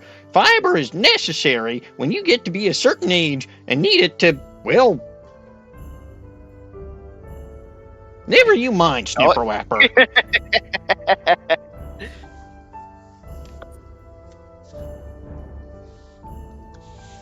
I felt a tinge of pride knowing that my endless searching had finally paid off. Although, again, I still don't know why the hell a frickin' cookbook or recipe blogs didn't mention vegetable soup much sooner. Like, they make it seem like she took forever to find this recipe, but she could have just literally just looked in the fucking soup section.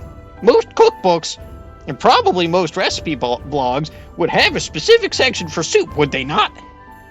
I mean, I don't know much about blogs or recipe blogs or anything like that, because I'm too old. I just use stupid cookbooks. But all cookbooks have a specific soup section in them. And if you were looking for something light and healthy and involving lots of vegetable, that would have been the first place that I would have looked. So much for Luna being a genius. She's just yet another stupid snipper-wapper.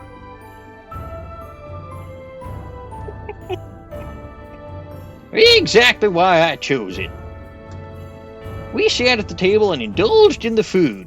I wish there had been some meat, but I hadn't wanted to blow that much money on one meal. Also, I technically don't know if Luna is a vegetarian or not. Not Luna, Lillian.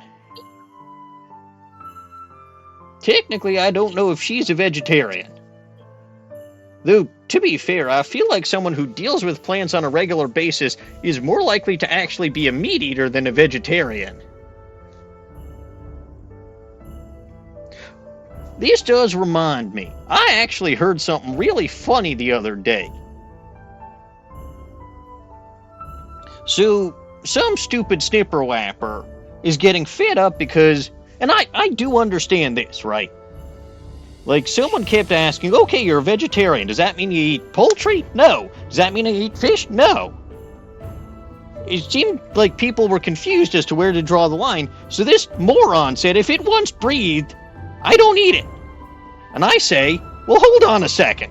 Just because plants don't technically breathe out carbon dioxide doesn't mean they don't breathe, you stupid snipper-wapper. They literally take in carbon dioxide and breathe out oxygen. The opposite of what we do, technically. But that's still fucking breathing! Plants breathe!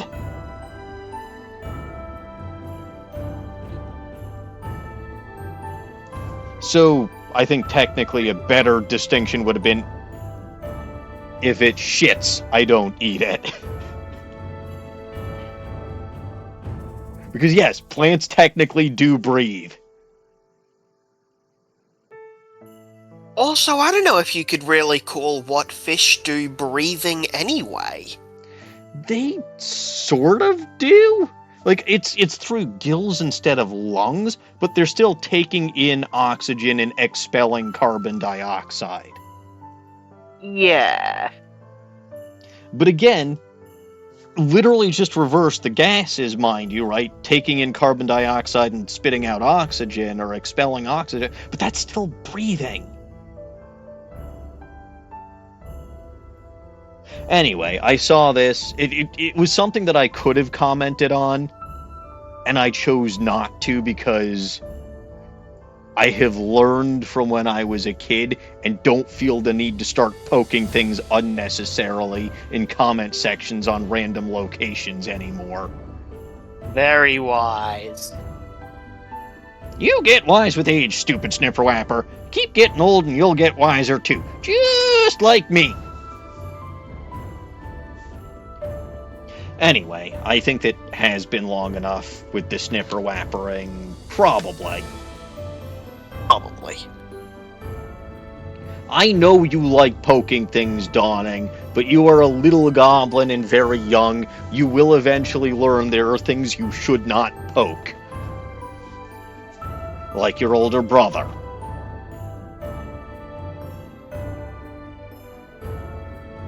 I never said 88. When have I ever said that I am 88 years old? I am not 88 years old. I am not even close to that old.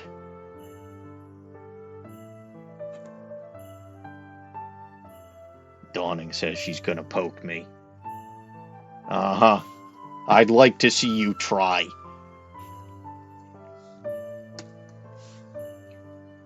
This is delicious. Do you cook often?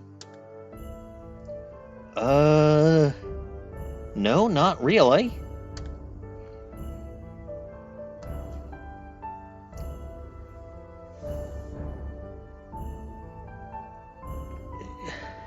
I said that phrase in the context of saying I never admitted to being 88 years old because I am not 88 years old.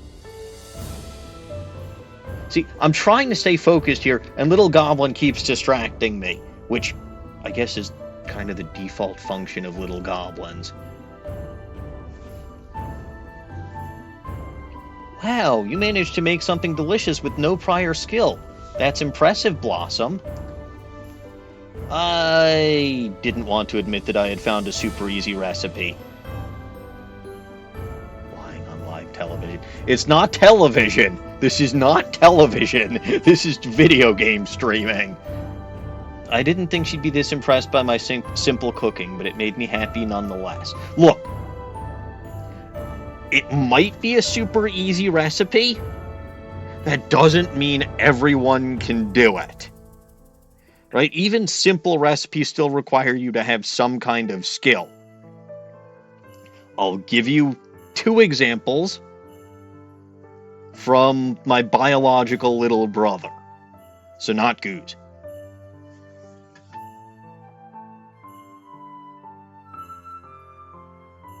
Wait, did Nightbot actually censor something? I didn't think Nightbot actually censored stuff.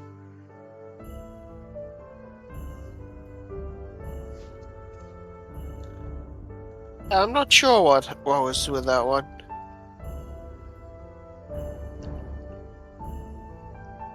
I'm not seeing anything.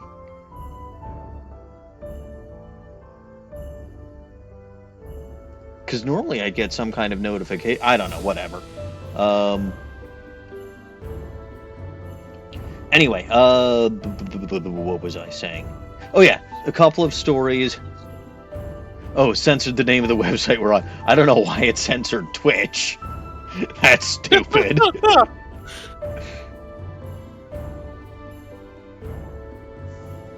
Yeah, out of all things to censor, that is a thing. Alright, so 2 examples of not being able to cook from my biological little brother. He went to grad school in Israel, which obviously meant there was basically no one around to cook for him most of the time. Well, okay, from home, right? He wasn't living with our parents, so they weren't there to cook for him. Most of the time, he got food from like a specific restaurant, and I think he, by himself, paid for their rent every month. But there was one time when he wasn't invited out anywhere. It was Sabbath, and you can't, he didn't know how to. So he literally ate a raw potato. Raw. All right. That's a choice. Yes, it is a choice. I don't think he knew any better, though. And then one of his roommates came in and saw him doing this, and I think she felt pity on him and taught him how to, at least cook a potato in the microwave. Yeah, it's not hard to bake it or something. Yes. I mean, it didn't kill him, and you know what the expression is, if it doesn't kill you, it makes you stranger. Explains why I'm so strange. Sounds applicable. Yeah. Anyway, so story number 2. My parents were on vacation, and I think this was after I had moved out, but my brother and sister were still living at my parents' house, and I had agreed to basically feed them while my parents were out. So I wanted to save some time while I was driving home from work, so I said to my little brother, would you mind putting some water on the stove so that I can, start cooking basically as soon as I arrive? Because, again, in my mind, it's like, okay, the water would be... So at least... They just put it on the stove and didn't turn it on. Well, at least he thought to put it in a pot instead of pouring the water onto the stove, but yes. That's got to count for something. It counted for, a tiny bit, but yeah, no. He just put the pot on the stove and didn't make the logical leap that I wanted him to turn the heat on.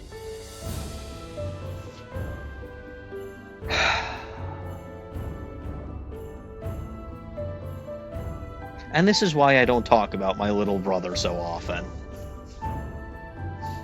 Like, I'll talk about Mini-Me a lot. Obviously, the little goblins are around whenever they're around.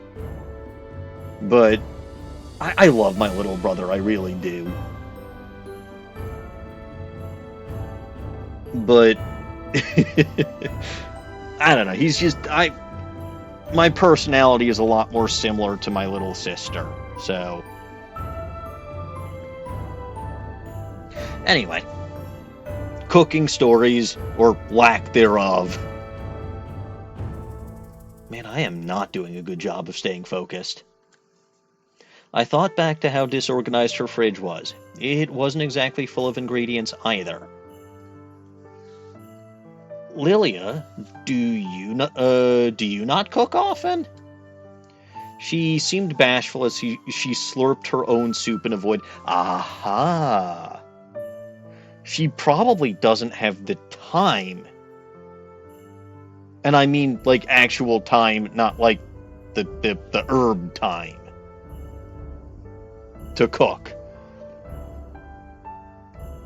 No, not really. I'm very busy, so I just use substitutes most of the time. I'm healthy, I just go about it in a roundabout way.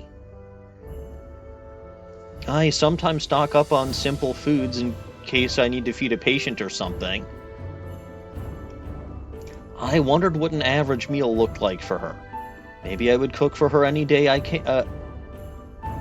Maybe I would cook for her any day I would say I came over, or I would come over. Any day, maybe I would cook for her any day I come over. That, to me, grammatically, I mean, maybe I'm wrong. But to me, grammatically, there seems to be a tense issue. A tense issue there. But apparently I can't even fucking speak right now, so don't trust me. It's possible there's tense issues. Yeah, it does feel a tad awkward. Welcome back, Midori. Hi. It should be written in past tense, but I know occasionally we mix stuff up. Well, it's hard to judge tense. A little bit, yes. Especially if you're in an encampment with lots of them.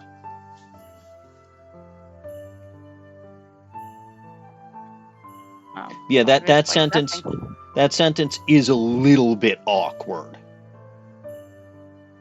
Anyway, we have made a ton of progress since you've been gone and I've been back. We're probably on page 9 still. Yeah, I noticed. I'm sorry. I'm trying to stay focused and failing miserably. That's not new. I know. She moved us past the topic, brushing away her embarrassment. There's no need to be embarrassed, Lillia. I understand, you're very busy, right? You've got a lot of work to do, it's very important. You have the perfect way to repay you for your help. We're heading out after lunch. I cocked my head as I took a loud slurp of the soup. Interesting use of the... I mean, I understand what you're going for there, but, anyway, I felt my cheeks tinged with red. The use of cock is correct in this content. I get it. It's just a funny thing to... I mean, we all know my head goes to stupid places. You know what? I will say this in fairness. Your head's probably going the right places. You're playing a romance game. Yes. My head goes crazy place. You can ask some of the other girls. I can't remember if Katie was with me one of the times we were playing someone else's game. I made so many comments about the one of the characters. Okay, so you're actually accurate. I know I am. Like, it's especially true in this game because I know it's a romance game. But a lot of times my head does go to those kinds of places. As it should. Technically true, Dawning. Also, oh my gosh, the ads tonight. Technically true. I was so spoiled last time. Oh, did you have a subscription that ended? Yeah, from when Ellie decided he was gonna gift a bunch of subscriptions. Get him to do it again. No! He already has enough issues with buying me stuff, okay? I have possessed ducks on my desk right now. You have... Wait, sorry. What do you have on your desk? Possessed ducks. I wish I was kidding about that. You'll have to send me a picture because I am curious. I'll explain the whole story to you later.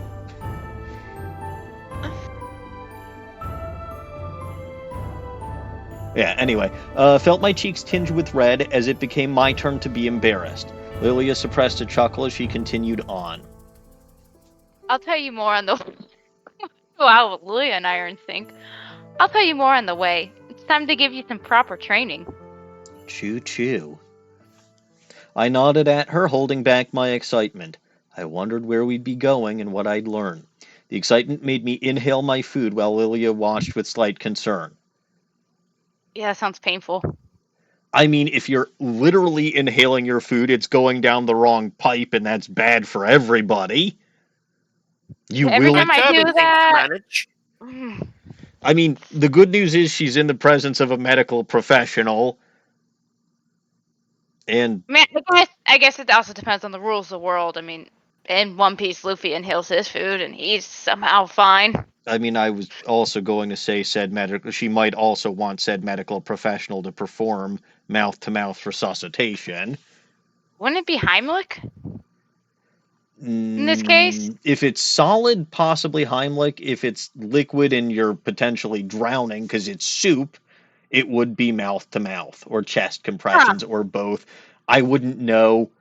I do not know. Honestly, I don't know how well that'd really work if you're like actively You choking on it. realize... You know what? Never mind.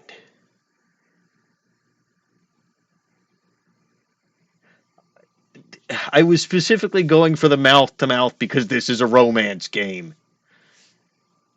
I understand exactly what you were going for. Also, did the game music stop? I might have to... We probably sat on the one scene too long and ran out of It's playtime. possible. It's entirely possible, yes.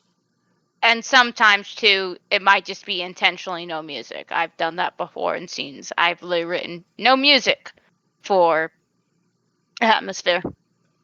Fair enough. Anyway, Lillia twisted the key out of the front door and gave me a thumbs up as we began our excursion. With the left thumb, not the right thumb. And again, if I had a nickel for every time thumbs in particular were mentioned in this game, I think at this point I would have 3 nickels.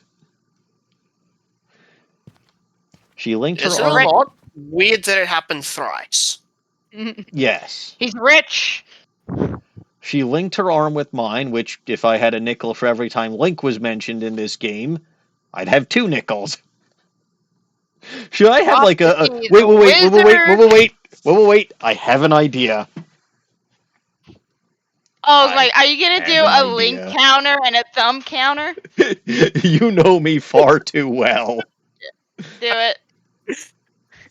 I mean, any other counters? Should we do a dirty jokes counter? Oh gosh, No, because that would be like an infinite. No, that's too much. That's too much encouragement. That would be like an infinite. Like I can't keep track of that at this point.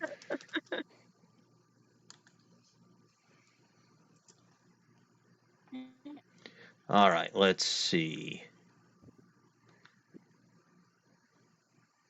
All right, let me reformat that because that was the spacing on that was from back when it was broken glasses and broken radio. So we'll put that there. And we'll put that there. Should I just leave it as thumb in link? Or... Oh yes, thumb link. Sure. Or just... Good. Oh, gosh, I need... that Look, sounds wrong. I need stupid counters, otherwise it doesn't feel like a me stream.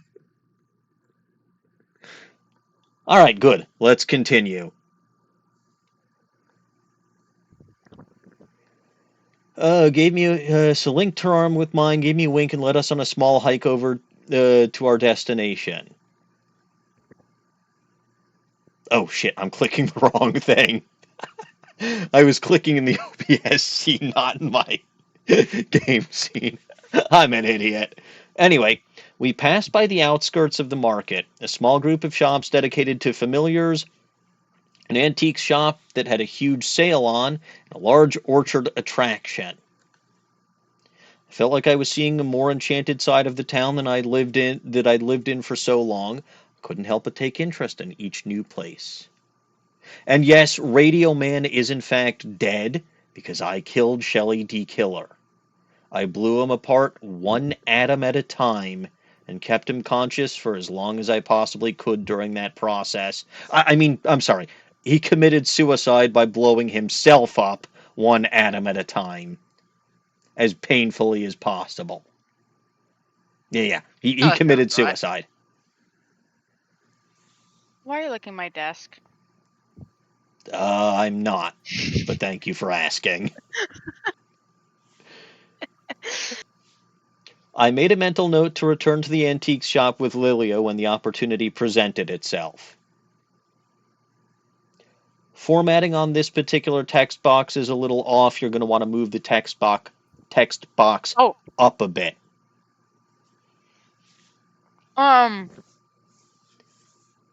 Whoever deals with that. yeah, I'm gonna start putting comments in this draft. Yes, Dawning, that is in fact a choice way to commit suicide, and nothing less than that fucker deserves. The hike ended with us entering a lush, dark forest on the outskirts of town. We were quite high up, and I could see my tarot shop from here if I peered through the gaps between the trees. This place didn't seem like the type of place Lillia would frequent. The lushness of the forest wasn't made up of plants or flowers, but thick bushes, old trees, and spiky nettle. Wait, correct me if I'm wrong. A bush is a type of plant, right? Yeah. Old Uh, trees would be a type of plant. okay, yeah, I get what you're I saying. see what you're saying. I mean, I can.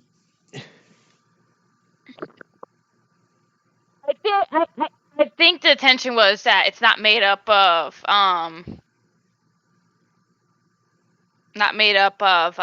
like living plants, but rather like dead kinds. Bushes are living. They could be dead bushes, like Except pretty. HW, I'm pretty sure he died. Sorry, bad joke.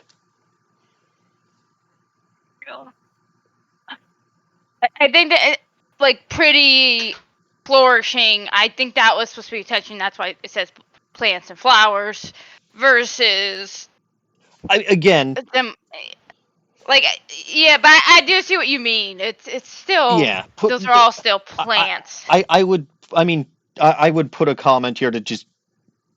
And again, I'm not doing this to like beta test or bug or whatever, but like, No, I think it's good because there's stuff that we didn't catch initially when reading because we agreed and try yeah, to be no, consistent and stuff. sure. And again, I also very much get it. If you're looking at the same thing over and over and over again, you understand what it is that you want to see, so you see it.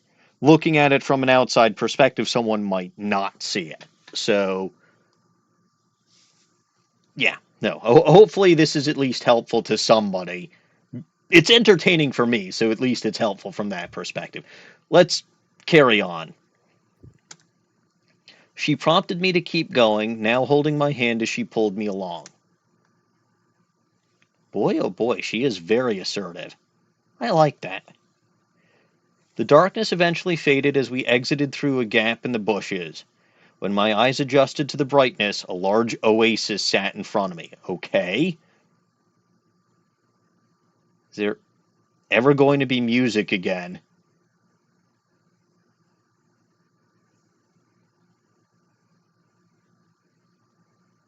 Seriously, is there ever going to be game music again, or did I literally just sit through so long that the game music is now gone?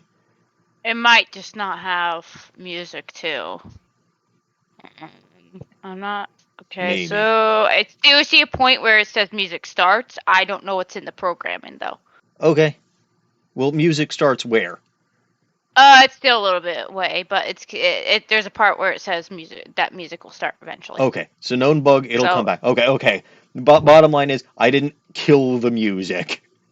Anyway, the sunlight was bright but soft, and there were flowers of every color growing among the lush grass. Okay, so going back a couple of things, right? I understand what you mean by lush, right? You mean like yeah, vibrant and whatever, but like you're saying the lushness of the forest. So obviously, yeah. yeah. Okay, enough harping on that. And I'm gonna like from here on. I'm adding comments on stuff just so we can look into how we might not change everything like that little line, but it's good for just everyone to know. I mean, So I am certainly gonna start commenting. the formatting of that one text box just needs to be shifted Oh, up a bit. 100%, yes. It's readable, but anyway, this made more sense. This place screamed Lillia. It does seem like a place you would go if you wanted to just scream into nature for a while, which some people do. She let go of my hand and twirled into the middle of the meadow, her long hair dancing around her. I followed suit and sat beside her. Probably the pentacle suit if this is going where I think it's going. Letting my hands run through the grass. Oh, what do you think? Totally worth it, right? Yeah, my feet hurt, but I've never been surrounded by so much nature. It sounded lame, but I couldn't find any other words to describe it. Some things are worth the trouble. Not me. I'm definitively not worth the trouble. There are too many L names. A little bit? I mean, there's two that I'm aware of. When you're reading the script, I just keep seeing L, okay? Well, you would in this particular path because it's Luna and Lillia. Yeah.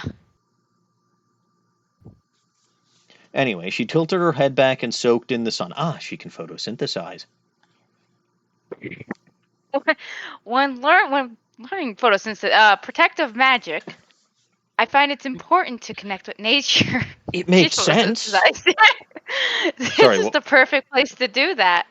I mean, it makes perfect sense, right? A lot of what you need to do with protective magic deals with plants. She makes perfect sense. Very sensible individual. I nodded and lay back, staring up at the clouds. This place certainly was beautiful. Lilia's perfume wafted around us as she copied me. I found myself staring at her rather than the clouds, and realized that the clouds weren't worth it. She's a plant, that's why she can't cook. You know? I've heard stranger theories. I eventually Don't remembered. spoil. What? Sorry. No, I was going, shh, don't spoil. Oh, she is a plant lady. Interesting. I still might. I eventually remembered why I was here and tore my eyes away as I sat up. So, teach me? She laughed and stood up in a fluid motion. Okay, not a plant. Plants are not fluids. Grabbing my hand and yanking me up too. First, I'll show you the correct stance. Take a deep breath and focus on your center. Stand up tall. I'm sorry. What exactly are we learning? I thought I was learning about plants and protective magic, not. You are. Well, plants have to, take in carbon dioxide to release oxygen. So basically, what she's doing, and they stand up straight. Usually, if they're not standing up straight, they're kind of wilting most of the time.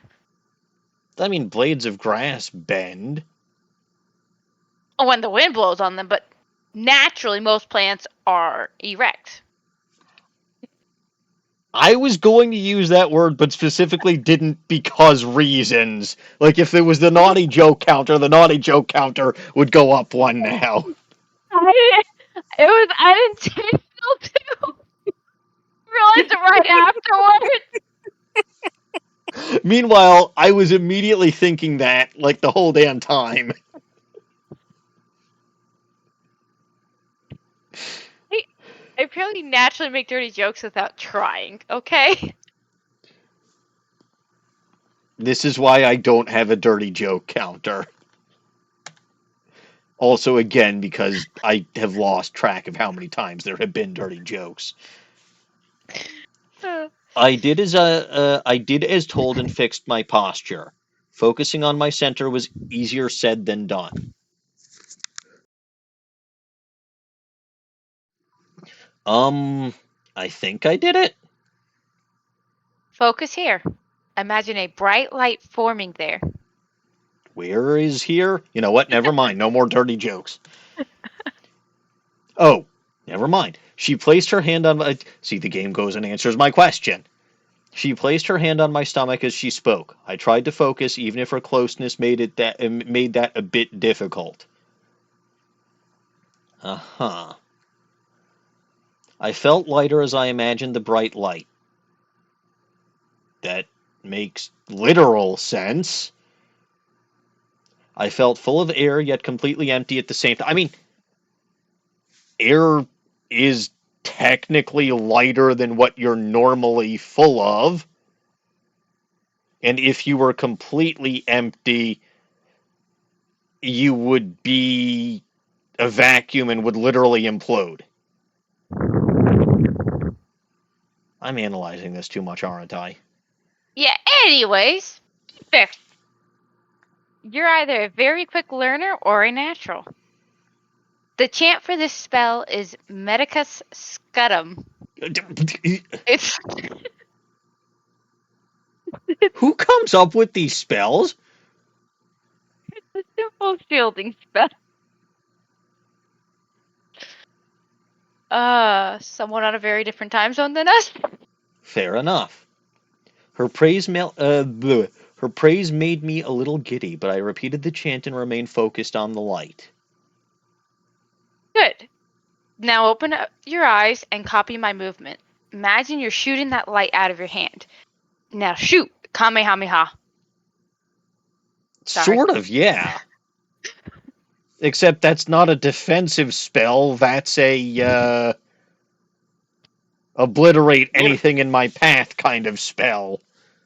Best defense, etc., etc. Yes, It's a no, good the best offense, defense yeah. is in fact a good offense. They can't Wanna use blow them up? planetary. They can't use planetary weapons on you if there is no planet.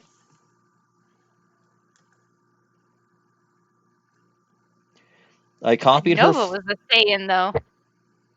Who was this saying? Nova's the Saiyan, though, I thought. Oh yeah, she is. Huh. No, wait a minute. Yeah, she was. She it she was was a Nova. supernova. Yeah. So she was the Saiyan. So I didn't expect to be learning that okay, technically Roshi, the one who originated the Kamehameha, was not Yeah, Saiyan. true. Yeah, and He's Krillin was just a able to dude. use spirit art Even- things, too, Yeah, right? Krillin could do Kamehameha. Even fucking Yamcha could use Kamehameha. Poor Yamcha. And I actually Yamcha was weak. basically, it feels like anyone that's not Goku becomes weak as it goes on. Okay, yes. Yamcha was strong But- for most of everything pre-Z. And then come Dragon Ball Z, and he just gets the shit beaten out of him by everything. Like, everyone always remembers. So did everyone else. No, everyone fairness- always remembers Krillin getting the shit beaten out of him. But at least Krillin ended up with Android 18 out of that deal. In Dragon Ball Z up to the Cell arc, basically everyone that's not Gohan gets the crap beat out of them. And Well- then it skips past Cell, and then it's everyone that's not Goku half times getting the crap beat out of them. I I could Mr. be Satan. wrong about I could be wrong about post Dragon Ball Z period because I haven't really. No, I'm watched talking about it the since Boo the Boo saga. arc. Yeah. Please remember, there is only, I'm pretty sure there is only one character who went up against both Cell and Boo and didn't die. It's been so long. I gotta try to. Right now, my time spent with Mashal and Don Don Don. And That that is wild. character, of all people, is Hercule Satan. I'm not kidding. I mean, Cell bitch slapped the hell out of him. You're not wrong. Cell bitch slapped the hell out of, which makes me wonder how he was still named Satan after that, but like, no, he did not die from that. Anyway, carrying on. I copied her own fluid movements, my own coming across a little janky.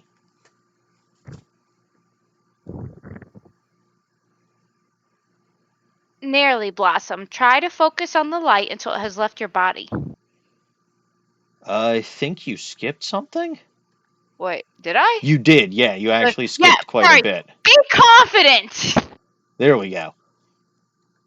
I sighed and strengthened my resolve. I shot my hand out again, ow, that sounds painful, trying to mimic Lillia's confidence. This time I felt my hand tingle overwhelmingly before it faded. Nearly, Blossom. Try to focus on the light until it has left your body. Lillia stood behind me and held my hand this time. She interlocked her fingers with mine and helped me shoot my hand out. I couldn't focus on the spell like this. Her skin was incredibly soft, and I could smell her hand cream scent mixing with my own. Her expression as she looked down at me was so focused that it shook me out of my trance. Are you wearing hand cream? I've never seen you use one. To be fair, you've only met her like twice now.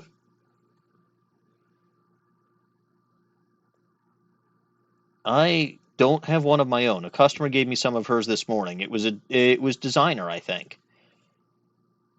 She was overjoyed that I made her quote unquote magic tea. She was a little excitable but sweet. Lillia leaned in closer and grinned at me. I guess I'll have to step up my game then, huh? She really is flirty. I opened my mouth but could not speak. How did she manage to think of these things think of these things so quickly?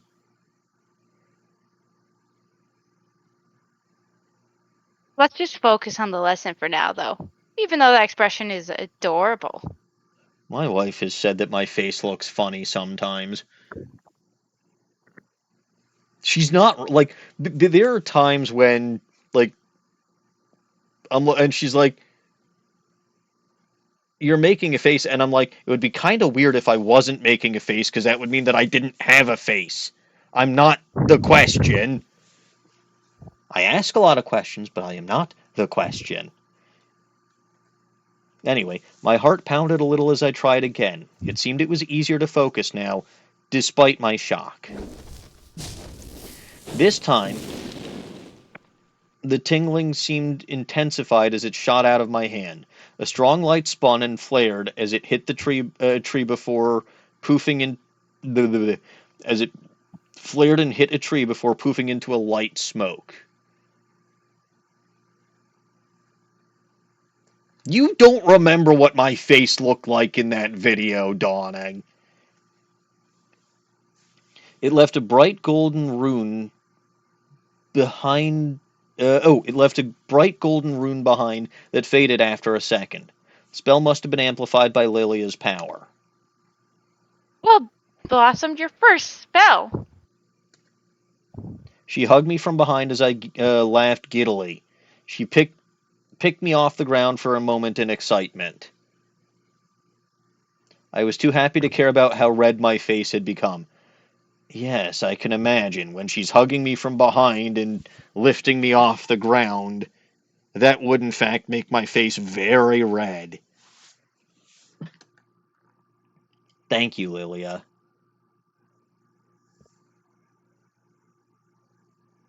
You remember the stupid... I wasn't wearing the stupid glasses for very long.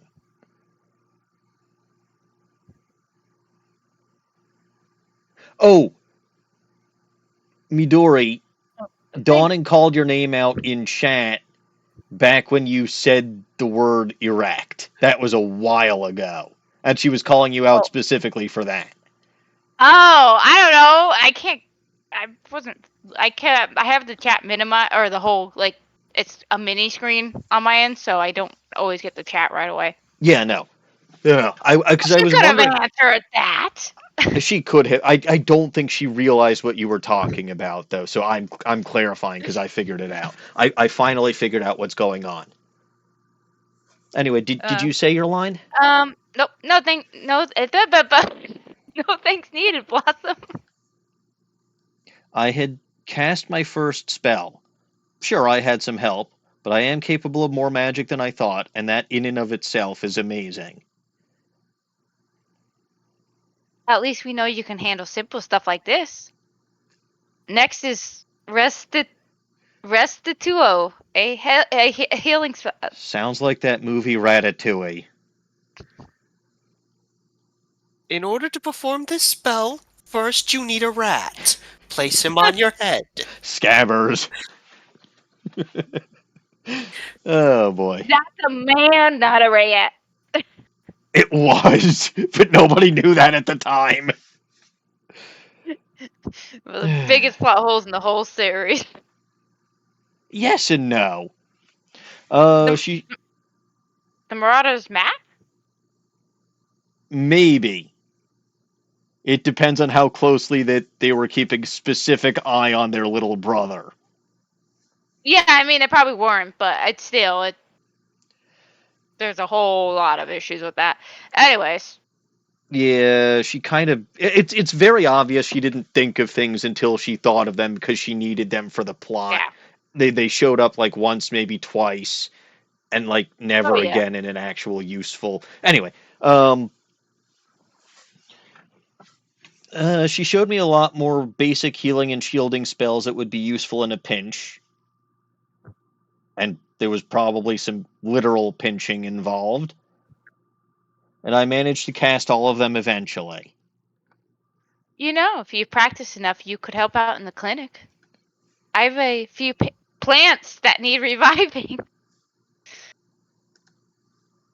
I'm not learning magic to become a gardener. Is she rolling her eyes? Yes. That fight is so necessary when she's dealing with Cookie Man, okay? The Hung Man. I mean, yes. That's a very I'm not saying it's not necessary. I'm just saying I'm wondering if this is the first time I've seen it. It might be. I think so, yeah. He's funny and I love it. Yeah, I think it's like the first time she's actually been annoyed with Lillia. I mean, I wouldn't say she's annoyed, but yeah, I'm not learning magic. No, that's the name of the sprite. Okay. Annoyed, I get. I'm not learning magic to become a gardener. I wanted to learn stronger spells, but I knew I had to start somewhere. Yeah, start small. Don't start big. That's kind of a truth with many things.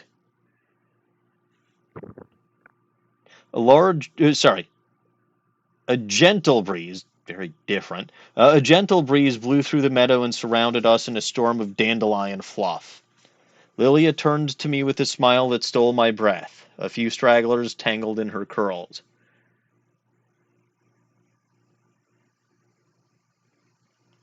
Luna has an eye roll sprite specifically for... Oh yeah, LG, apparently the fabulous hair guy is your husband now.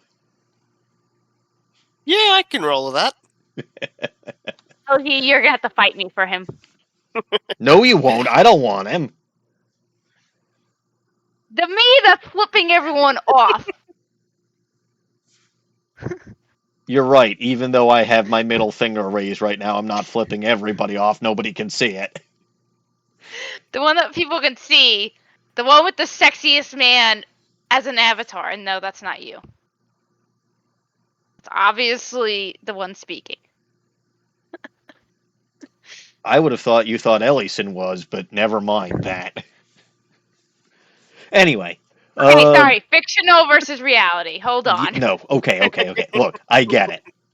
I absolutely get it. Anyway, I reached out for them and brushed my fingers through her hair, catching the delicate flowers, and being careful not to get rid of the flowers that she actually wanted to be in her hair. Make a wish. Well, Lilia's lips brushed against my thumb. I know what that means.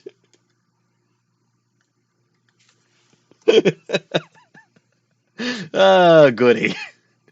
Lilia's lips brushed against my thumb as she blew the flower out of my hand. It flung into the air and floated away with the breeze.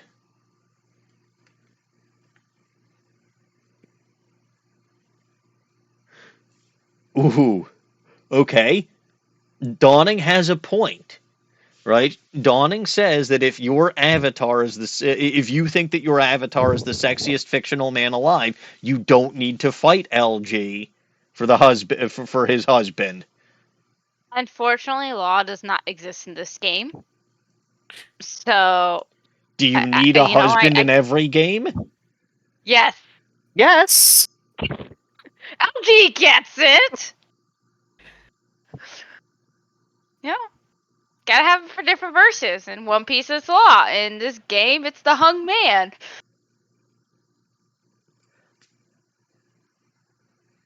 Don't want to ask which one's my husband in Pew. Oh no, never mind. I'm not the gang's not my favorite. Anyways, you should carry on. Yes, well.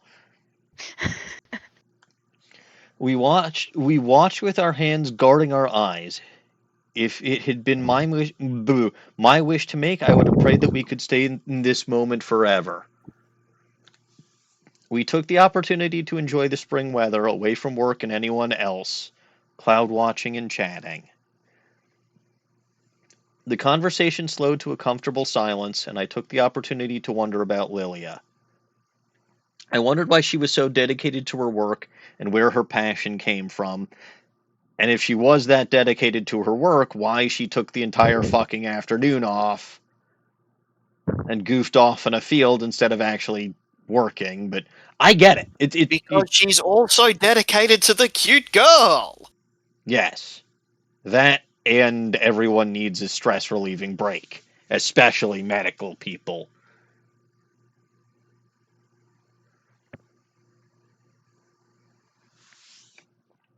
No point in wondering when she was right beside me. I asked Lillia why she'd started a clinic and turned on my side to face her. She seemed to ponder it before turning to face me as well. Well, Music originally has I wanted returned. to. Well, originally I wanted to open an academy. But Seto Kaiba did that instead, and it was a frickin' academy for dueling cards, so...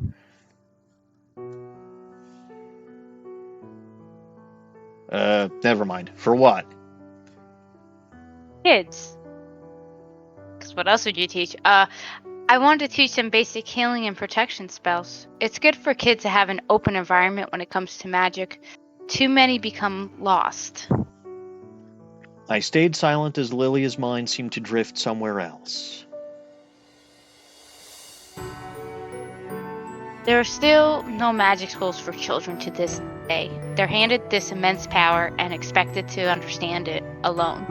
Are they handed the power, though? Like, I thought the government was tamping down on magic. That...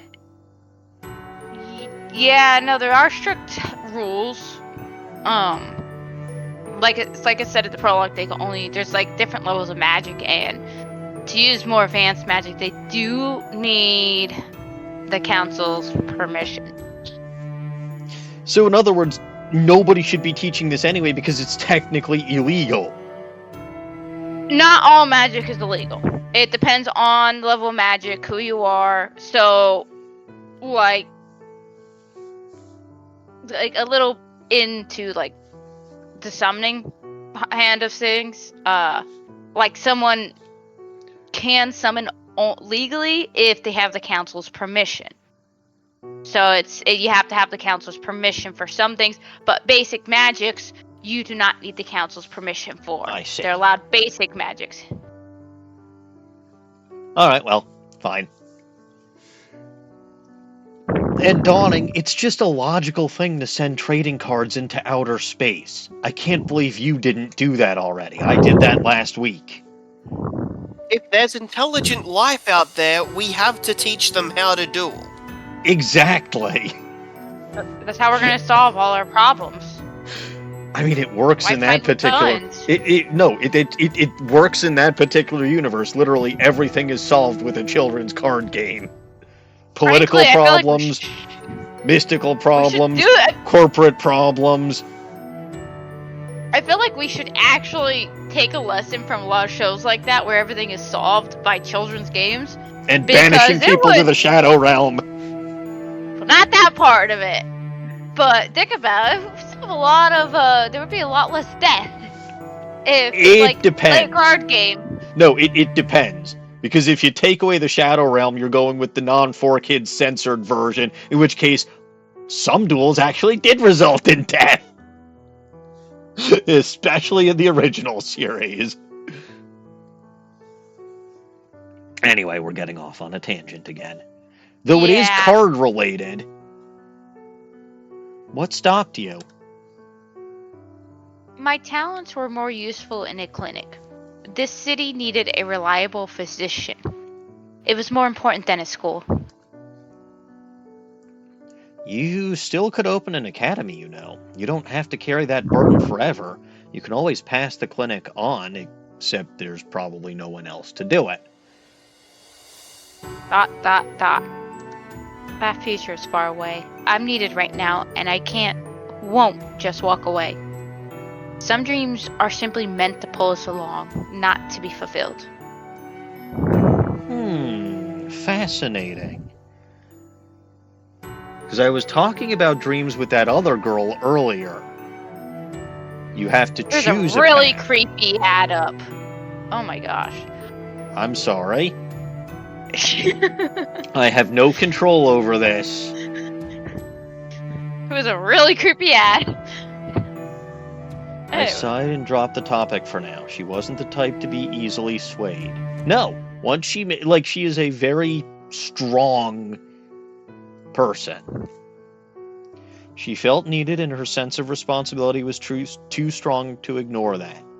Maybe we could cure the mana rot together, and she could retire her doctor coat. Maybe that was wishful thinking. Maybe it wasn't. My mind drifted to my earlier reading. See? Okay, so apparently her readings actually are relevant to whatever the hell shit goes on later in that very day. Which makes sense, I suppose. Foreshadowing is a narrative device. Yes. Good story. It's not possible to remove someone else's burdens, but you can still try to ease and take as much as you can handle until they leave their burdens behind. I feel like I'll have some new advice for that girl the next time she visits. Maybe she'll have some wisdom for me too.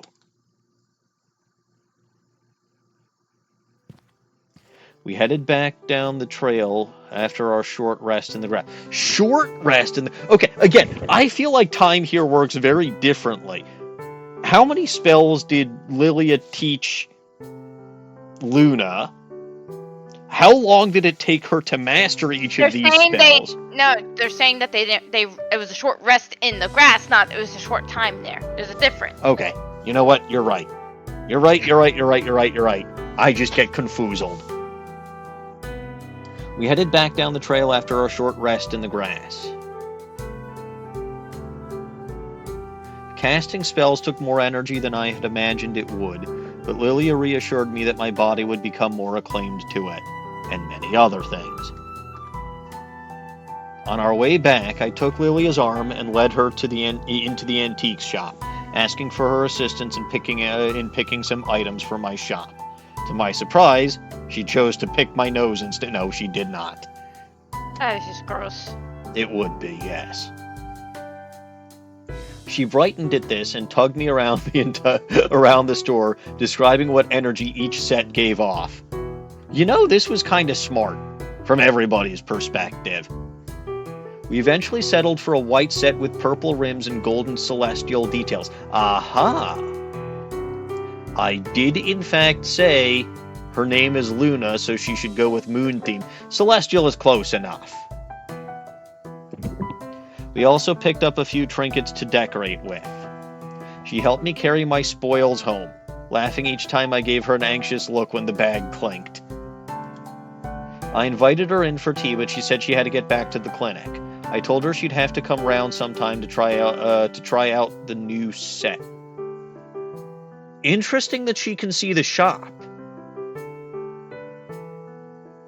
I mean, The rules might be different No. if Luna's taking her there.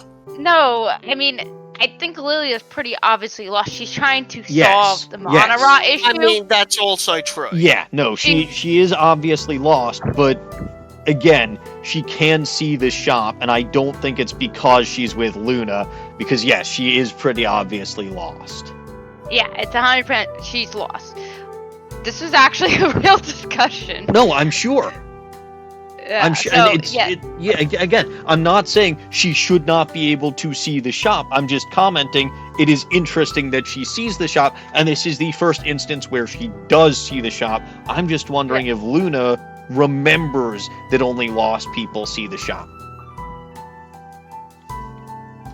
Which obviously means that the fashionable girl is also lost that came in with the formal girl earlier. I guess it makes sense because her girlfriend is... Yeah, okay. No, everything makes perfect sense. And again, I wasn't commenting on Lillia seeing the shop because I didn't think she should. I 100% believe she should because she is clearly lost. Anyway, I told her she'd have to come round sometime to try out the new set, and her smile had me grinning without realizing. The rest of the night passed quickly. I did my usual studying and made time for cooking tomorrow's lunch. I conked out pretty fast from all the hiking and excitement of the day.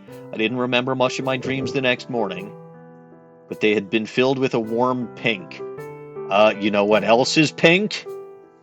Lillia's here. Yeah.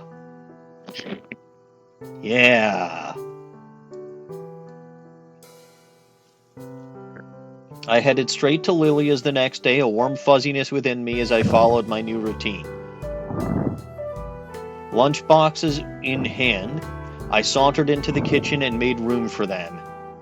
I saw a hot cup of tea sitting on the counter with a small piece of paper underneath it. I removed the paper and unfolded it, revealing a cute note from Lillia. Oh, do you want me to read that note? It's technically written by her, so... This is for you, heart. I'm in the garden at the moment, so drink this and stay warm. I'll be in soon. My eyes focused on the little heart as I sipped the brown tea. Even when she wasn't in the same room as me, she found a way to flirt. Yes. You could do a flirt counter for Lillia. No, because that would basically be infinity at this point. And, you know, just like the dirty jokes, that is something that I absolutely would not be able to keep as easily track of. Yeah, and I know. Also would only apply to this one particular branch. Thumb and Link might too. We'll see. They Link, might, we might but... see. So, I think we'll have to definitely add some unique ones for Nova's route. It's possible. I'm not averse to adding stupid counters. I leaned against the counter and wondered what we'd be focusing on today. She said we'd move on to alchemy soon, but I understood that her clinic came first. The back door slid shut as I finished washing my cup, and I turned to see Lillia leaning on the door frame. She looked more at peace today, less exhausted. Morning. I trust you like the tea. You seem to have broad tastes. Yes, she does in fact like broads. Guys too, but definitely broads. I'm sorry, I had to make that joke. It was right there. Ow, my thumb. I accidentally smacked it against the table. That doesn't count towards the thumb counter, though.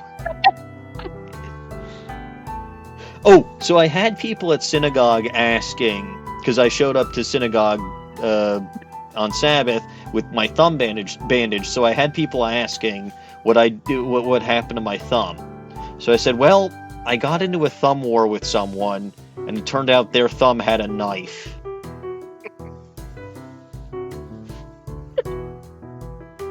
Anyway, I nodded and dried my hands on a dainty white towel that hung over the counter. Well, something else is hung. Apparently it's a towel this time. We need a hung. No, we don't need a hung counter. No, we do not. That would fall under dirty jokes. I'm not picky. I like most things. Well, I'm glad I happen to be one of those things, Blossom. You're not a thing, you're a person, but yes, she likes you very much, Lillia. She laughed warmly and opened the fridge to retrieve something. She gave me a surprised look when she saw the packed lunches. I'm not sure why she's surprised. I literally did the same thing yesterday. You didn't. Yeah, I think this is supposed to be yes, I did. No, yeah, I did. So it's because Lillia's line is a hyphen, so it's like you didn't, yet I did. I don't think that works. I think it would work better as yes, I did. My opinion. It should be yet. I disagree. It's like she's cutting off Lillia's full sentence, which would probably be something along the lines of "You didn't have to," and yet I did. Okay. Yeah. Okay. Yeah. No. Yeah is right in this case. 100%. All right, that makes slightly more sense. Yeah. Because where I was going, right? Where I was going was you didn't make us lunches again. In which case, yet wouldn't make sense. But yeah, no, that makes perfect sense. If she was saying something like, you didn't have to, yet I did make sense. Okay, no, never mind. Silly me. I smirked, though it appeared more gleeful than prideful. I enjoyed being able to surprise her. It didn't seem like much could. She shook her head and hid her smile as she opened a bottle. As she opened a bottle she grabbed from the fridge, it appeared to be hand cream. Okay. Vetoed was me saying that should be changed to yes. Okay. And I agree. Like, I read Lillia's sentence in the wrong context. That's just my delay on my end. Again. Yeah. She took my hands and applied some for me, waiting for me to rub it in. I did so and breathed in the scent. Amazing. It was soft and floral and cooled my hands perfectly. Thank you. It smells wonderful. This makes me think of Miss Doubtfire, the scene where he shoves his face into the pie in the fridge. I'm not sure why, and you got me thinking about another famous scene from a movie involving a pie. Because he says it's like face cream or whatever. It's hand cream. Oh my gosh. The point is cream from the fridge. My gosh. You know what? Continue reading.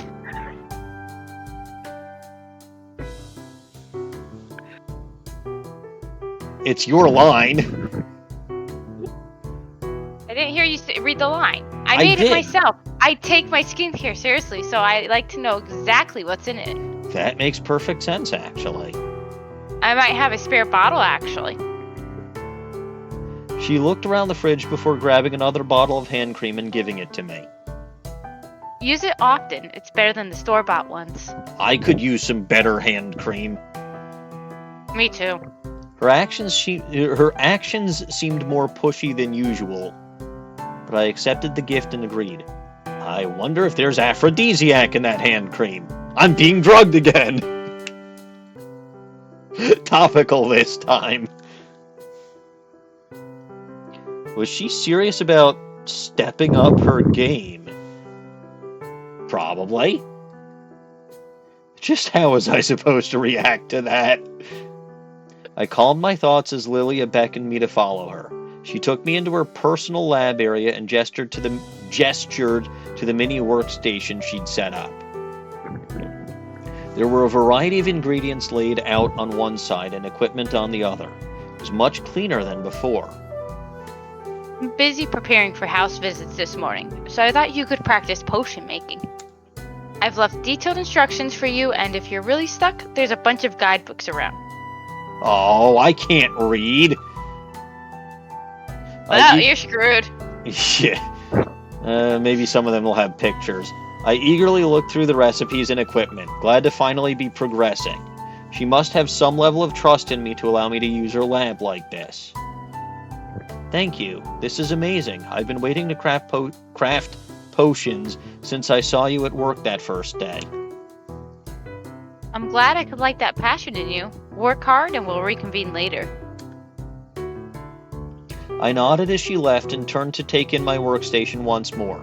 I inspected the label ingredients and found I was familiar with most of them thanks to our spring cleaning. The potions she set out for me were very simple. Potions for small wounds, warmth potions for cold days and vice versa, and more. God, I wish we had potions like that. I would have, warmth potions every day this time of year. Same. I had to start somewhere. I needed to master these and prove to Lillia that I'm capable of more. The first potion went okay. I burned some of the herbs in the first step and it messed with the final product's consistency. Probably would, yes. Those burners were way hotter than they seemed. I tried again until I got the timing right. But then the final color was off. Interesting. I stopped myself from becoming frustrated by grabbing one of the thick alchemy guides from the bookcase. I slid my finger down the contents page until I found something intriguing. A potion bomb? Explosives? I don't think Lillia wants me to do that. Let's do it. Sounds fun. No. Now that sounded fun. The little goblin is going to encourage me to do this. I know she is, because she is a little goblin and wants to cause mischief and likes explosions. But if this is something that I get a choice about, I am abso-fucking-lutely not doing it. No, you don't get a choice about it. Don't worry. How many choices do I actually get here, then? Because there was only the one choice since I started this one. Generally it's a choice per chapter, but I think Lilia's route, one of the choices got, one of the chapters, it's supposed to be, or main intention was a choice for chapter 1, a choice for chapter 2, and a choice for chapter 3. Especially since the choices had very specific guidelines. There's a third chapter. But I think with Lilia's, I think she skipped one of the choices got put in the 4th chapter. There's a 4th chapter? How many chapters are there? Each route is 4 chapters with a good end and a bad end. Didn't you only say 2 last time? You said 2 last time. 2 that you can play. Oh. So we don't get any ending yet. No, you don't. That's why it's a demo. 2 chapters for Lillia, 2 chapters for Nova. Overall, each route is going to have 4 chapters, a good end, a bad end, and an epilogue. I see. So that's the game's 90% written. It's the art coding. Yeah, No. So Writing is... I won't say writing is easy, but compared to things like programming and actually putting it in the game, I get it. Okay, good, plus fine. without the writing, you don't have anything for the rest Right. of it. Yeah, and like Dawning said, and a drugged end. Okay. Doing the epilogues. Now that sounded fun. It seemed like an intermediate potion with some variants being classified as Master Elixirs, you say? Well, color me intrigued. For some reason. I wondered if I would become a master under Lillia's tutelage. Doubtful, since that would take far too long and I am just a clumsy buffoon. With renewed fervor, I hopped out of my seat and began brewing the next potion. I took care to note down any adjustments I made that would help me next time. Eventually, after trial and error, I made an impressive-looking potion. I couldn't speak for the effects, but it was definitely brewed perfectly. I took my leave of the lab and headed outside for some fresh air. The back door slid shut behind me and I headed down the cobbled path again, wanting to rest by the garden. A sudden string of frustrated mumbling, swears, and insults stopped me. Oh good, one of the plants is swearing at me. Oh, never mind. I stood on my tiptoes and spotted Lillia's hunched form. A large patch of withered plants surrounded her, and 2 dead roots crumpled under her tight grip. Yeah, no, she'd never shown anger before. Which is interesting. Okay. She'd never shown anger before, not even when I had snooped. I approached slowly and called out to her. Lillia? She tensed at my voice and dropped the roots even though her fingers had struggled to uncurl. Once the roots had landed, her hands coiled back into fists. I watched her from a distance, not wanting to invade her space while she was struggling. Hey, I'm sorry, I got a bit... It's okay. Your garden's dying, right? Why? She wiped her face with the back of her hand before turning to face me. You remember what I told you about Ico root? Is that supposed to be 1 C or 2? I thought Ichor was spelled I-C-H-O-R. But I did remember, and I figured that it might be Ichor root that she's growing. Yeah, the council recalled it. She nodded and scowled at the shriveled roots by her feet.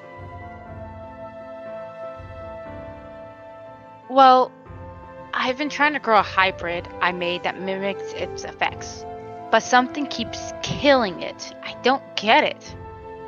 I stayed quiet. I had no knowledge of gardening, never mind magical gardening. Something weird is happening. My garden should be prospering, yet it's withering into dust. I suddenly remembered the colored sparks from yesterday. Maybe they were important. Yesterday, when I was taking a break, I saw some weird sparks coming from one of the plants.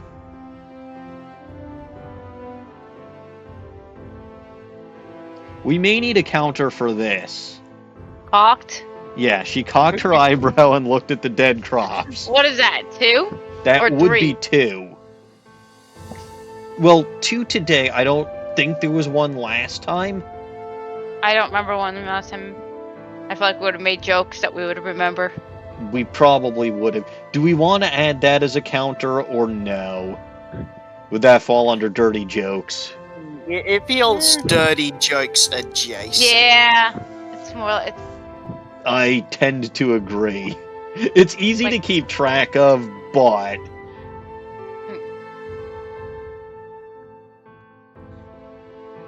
Anyway, just waiting on you to read the line. Oh, right. I didn't actually read the line, I just kind of... She cocked her eyebrow and looked at the dead crops. Colored sparks? What would cause that? Some sort of reaction? You'd know better than I would, sweetheart. Oh yeah, okay, fine. That makes sense. She was talking to herself more than me. which makes sense because I wouldn't know anything. I decided it was best for her to think it over anywhere. I decided it was best for her to think it over anywhere other than her destroyed garden. You said you have house visits to do, right? Let's finish preparing for those. You wouldn't want to be late. Lillia's expression changed to one of shock before transitioning to a look of focus. That's right. She headed for the door before turning to face me. I'll be visiting monorot patients today. Are you sure you want to come? Friggin' bang my elbow. Dang it. Yes, I do. I hesitated as I weighed my options. Being around possibly terminally ill people wasn't for the weak-hearted. If I didn't go, Lillia would be on her own. I had already decided I wanted to ease her burden. I'll go. Lillia accepted my decision instead of questioning it as usual. It seemed we had grown to understand each other a bit better during our short time together.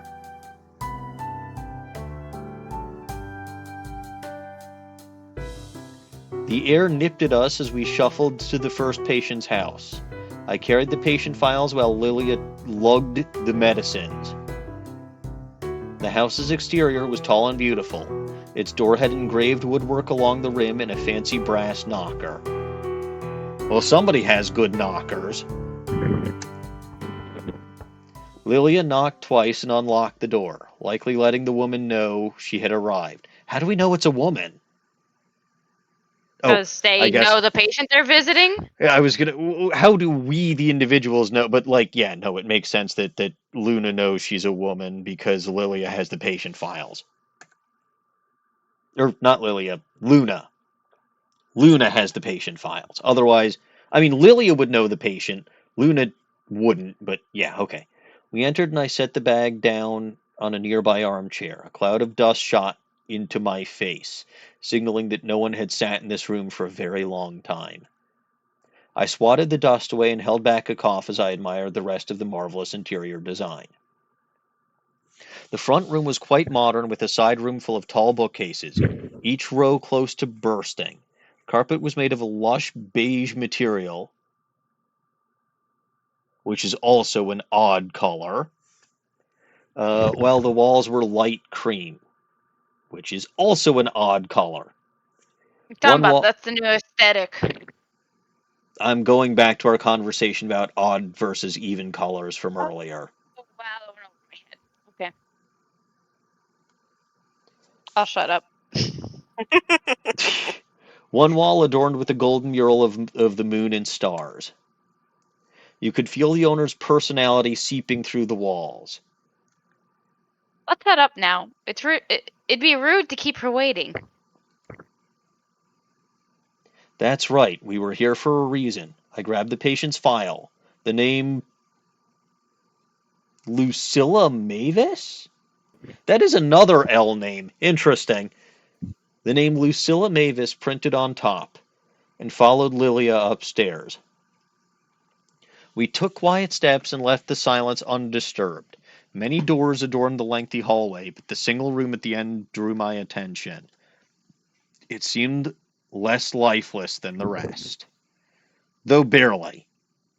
Lillia sighed before she twisted the door open and walked inside. The room was pitch dark until Lillia lit a few old-looking lanterns. Upon closer inspection, they were fairly modern designs, made to look old-fashioned. I stayed quiet as the gentle light of the flames brought the patient into view. She made no sound. She didn't even look at us. She simply lay still while Lillia talked to her gently and applied large amounts of salve to her throat and arms. The atmosphere felt rather eerie. The light wasn't reliable, and the quiet whispers made me uncomfortable. Lillia really was strong-hearted for dealing with death and illness so often. At one point, Lillia whispered something to the woman, and they held a long stare. That was all I could make out from my position by the door. Stop making out with the door! That's not an appropriate thing to be doing. in a room with a terminally ill patient. Or in general, I suppose. They must have exchanged signals in some way, since Lillia walked over to the brooding bookshelf in the corner and grabbed a thick purple book. Lillia gave the woman some more medicine before pouring her some tea from a flask and saying her goodbyes. We left the house side by side, not exchanging words for a long moment. This is for you. I took the large book from her hands and read the cover. Truths of Tarot. Interesting. That was the woman who used to be a tarot reader, an accomplished one. She did a lot for the community, especially for those who didn't receive much support from society.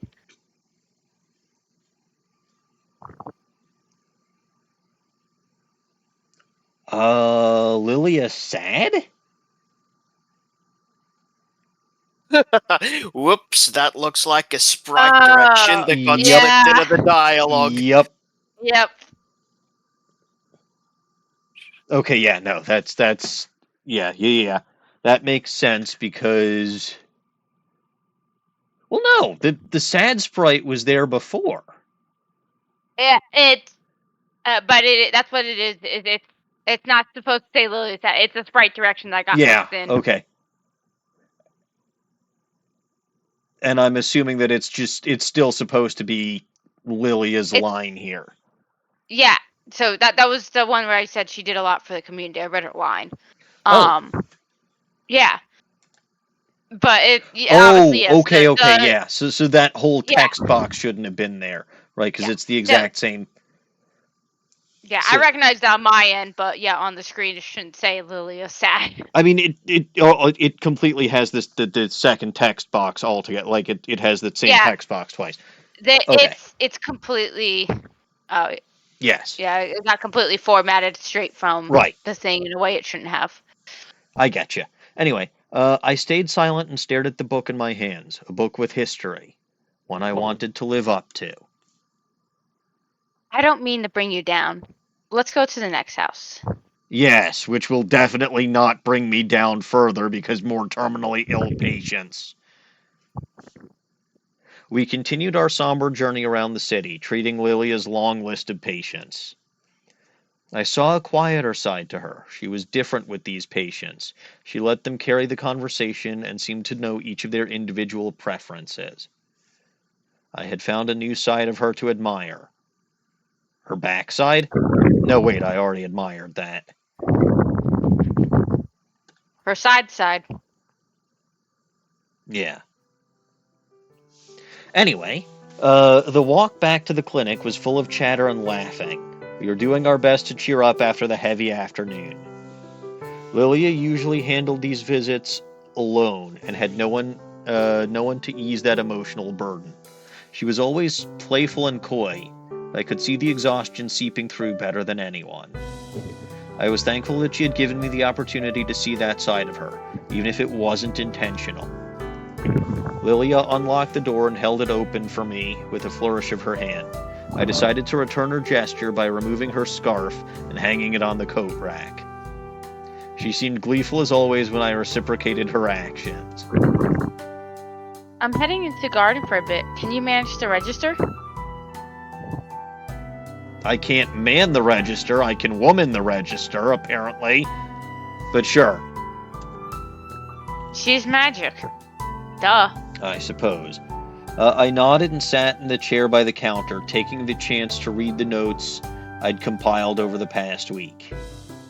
I skimmed the headers, skipping to the end and making a new section for spells. I began writing about the shielding magic I had learned yesterday and added a few purely scribbled diagrams. Probably better than anything that I could personally scribble. My art's not very good. There weren't many interruptions. People seemed to visit the shop in groups to stock up together. It seemed like there was a great sense of community in this part of town. I felt a little lonely at having only just entered this world. It felt like I'd missed out. Though that wasn't fair to say. I'd been all over town with Lillia at this point. Meadows, antique shops, the houses of expert practitioners. She really was doing her best to help me. She had so much on her plate, but managed to carve out time for me every day. She'd been out in her garden for a while now, and it had been a little cold on our walk home. She definitely appreciates some tea. I headed to the kitchen and flicked through her tea leaves. I wanted to make something new, but I didn't know what each herb name meant, so I looked for something simple. Peppermint tea looked promising, I think. I brewed the leaves and poured the deep yellow liquid into an elegant teacup. The tea's scent filled the room as I searched for the matching saucer and stirrer. The wind blew the tea's fresh aroma into my face as I entered the garden. Aside from the hollow wind, it was completely silent. Okay. My feet ventured forward as I evaded the steam nipping at my skin. This was weird. Why was there no noise? Oh god, Lily has been kidnapped. I felt an uncomfortable chill crawl up my back. Dawning, did Lillia get kidnapped? What have you done? My last few steps brought me to the edge of the path.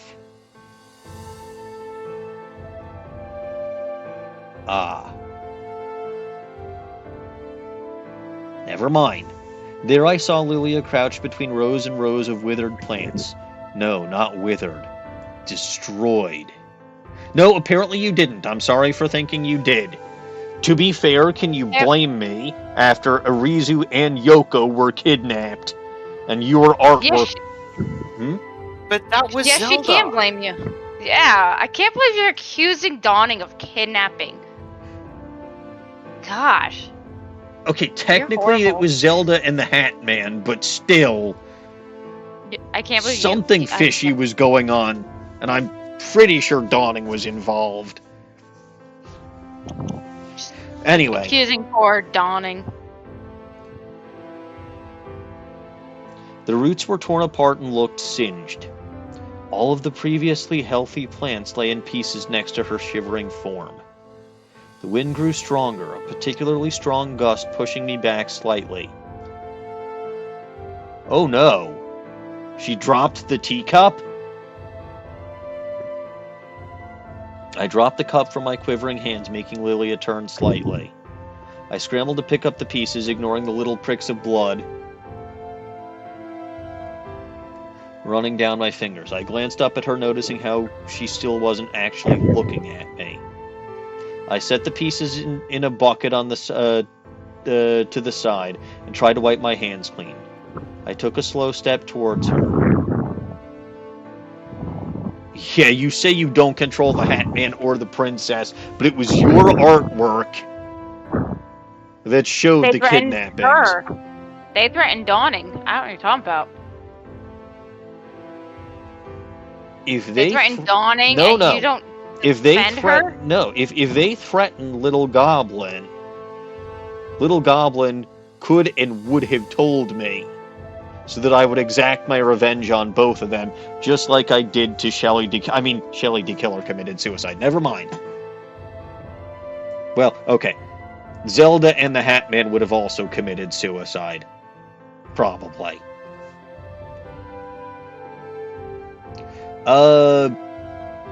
I don't think Katie is aware of the fact that in my universe, Zelda is actually a villain.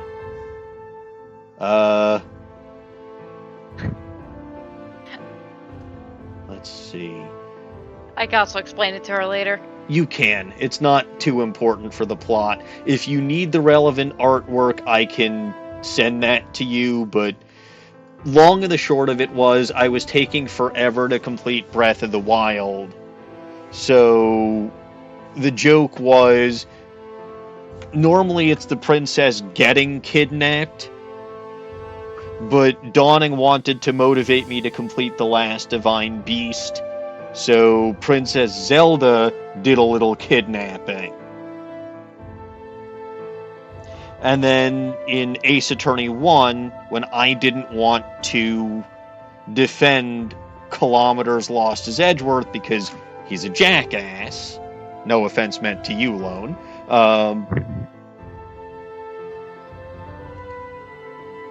the Hat Man, who I still haven't figured out who that is, also did a little kidnapping. It's a tactic that seems to work fairly well. I thought the Edgeworth one was someone was threatening to dump you or something, actually. No, that was what got me to do... that was what got me to do Rise from the Ashes, because I just, after Turnabout Goodbyes... Yeah. And that was you that made that. I know! That one was me. Yeah, no, that was you. But that's... Because after Turnabout Goodbyes, I just wanted to be a noodleman. Anyway, Lillia, what happened? She didn't respond for a while. I crouched beside her, our shoulders pressing together. This isn't right. I looked over and studied her sullen expression. Her eyes looked a little puffy, but her hair blocked them. My crops have never done this. Someone did this. Sabotage. Someone from the government is deliberately sabotaging her garden because they don't want her to grow ichor root. What? How dare you blame the government? Horrible, horrible, horrible. They're the ones who prohibited the ichor root. To protect people, duh. Uh-huh.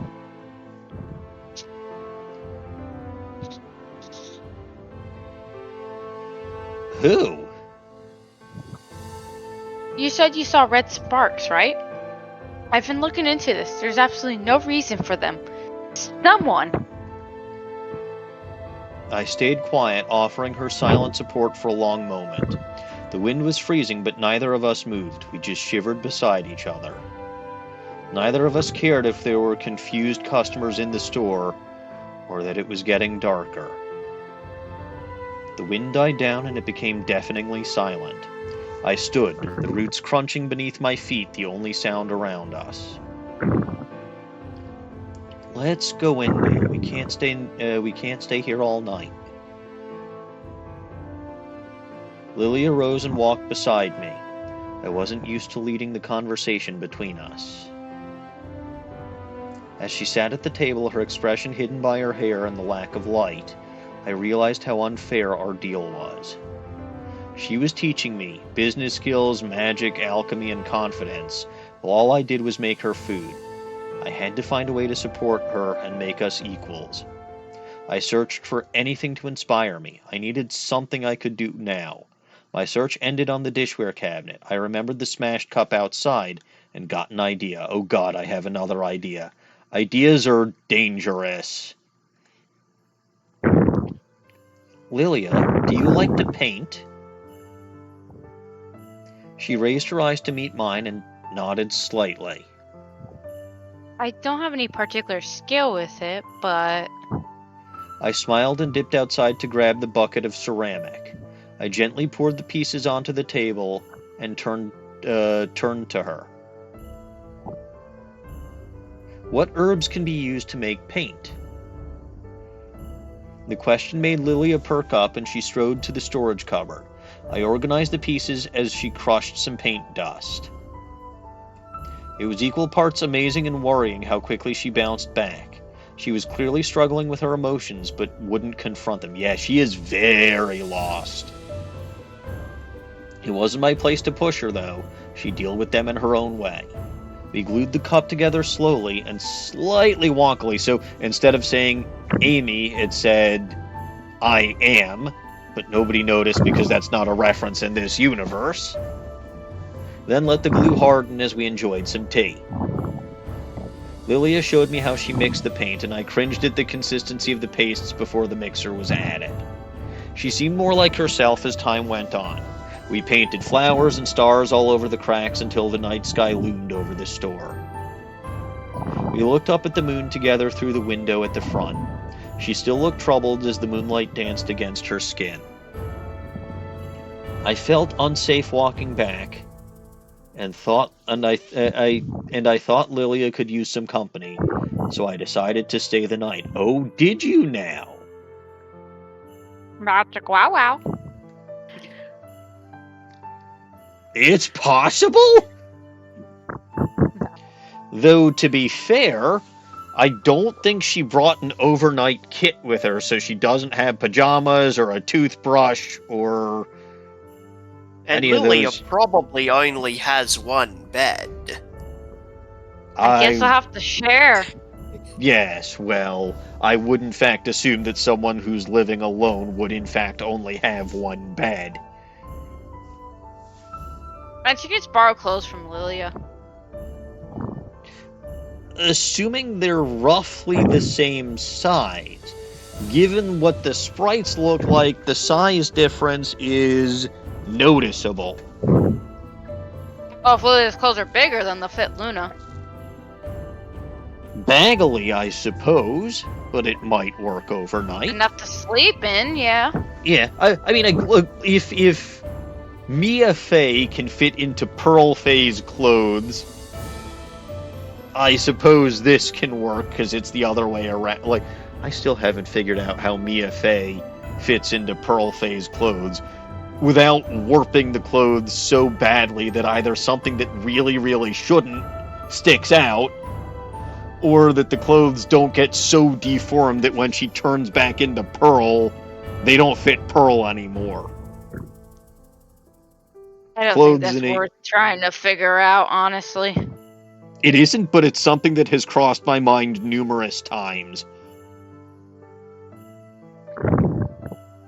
I have decided that clothes in the Ace Attorney universe must be magical. Yep. Anyway, she lived upstairs from her shop. I couldn't see the interior since we kept the lights off, but I could feel plenty of cushions as I felt my way around. She tried offering me her bed, but I refused. Aha! See, they're not sharing a bed. She tried offering me her bed, but I refused and plopped onto the sofa, half asleep already. My eyes closed and I focused on the atmosphere around me. I felt a soft woolen blanket pulling me into a deep sleep. Of course, spirit channelers have magic clothes. They're No! You don't necessarily have magic clothes just because you're magic. Also, Lillia's patient beds are probably not the most sanitary place to sleep. They're for patients. And yeah, no. Yeah, I no, would, don't do that. they're also probably not incredibly comfortable. Wow, DW, you're shoving it in the face in Emmy's face about that, aren't you? Don't spoil anything. She just did. She did. But yeah, no. Don't use the patient beds. A, they're probably not as comfortable. B, they're definitively not as sanitary. Like, I'm sure Lillia tries to clean them as often as she can, but actually, being fair, I have not once seen any reference to the fact that those patient beds or the linens or anything have gotten cleaned. So... I mean, they probably use that paper like at the doctor's office. Probably. But yeah, I don't know. I wouldn't sleep in a patient bed unless No. I was a patient. No. My eyes closed and I focused on the atmosphere around me. I felt a soft woolen blanket pulling me into a deep sleep. I heard Lillia's laughter and soft footsteps as she headed to bed, and I felt a deep comfort in my heart. I wouldn't mind feeling this every night, although preferably from a bed instead of a couch, and preferably in that same bed as Lillia. Ahem. My sleep was once again tainted with strange dreams, albeit this time more unpleasant ones. I had dreamt of Lillia's hunched form. Yes, Pig Rider, this is a strange Pokemon stream. Very strange. Except instead of catching Pokemon, I'm trying to catch women. That came out wrong. No, that sounded right. Fair enough, that is technically what I am trying to do, sort of. I had dreamt of Lillia's hunched form in the garden, and how she had mumbled of foul play. Chickens? Interesting, it could be chickens. That would indeed be foul play. Oh, Pig Rider, do you not know what this game is? Okay, so this is a romance game that Midori and Katie, who is in the Katie, who is in the chat, among others, worked on. So it's technically only a demo version of the game, but it is a romance game. So the objective of the game is romance.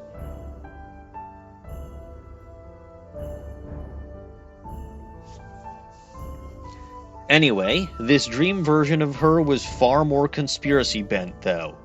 It made the whole experience an uncomfortable nightmare. I awoke with a groggy feeling weighing me down.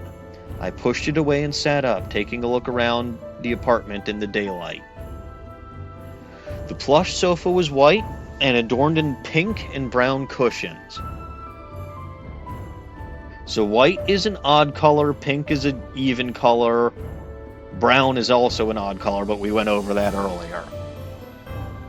If I hadn't had such a nasty bout of dreams, I would have very much enjoyed my sleep amongst them. The walls were mostly cream with dark paneling, but one wall was a deep, soft green.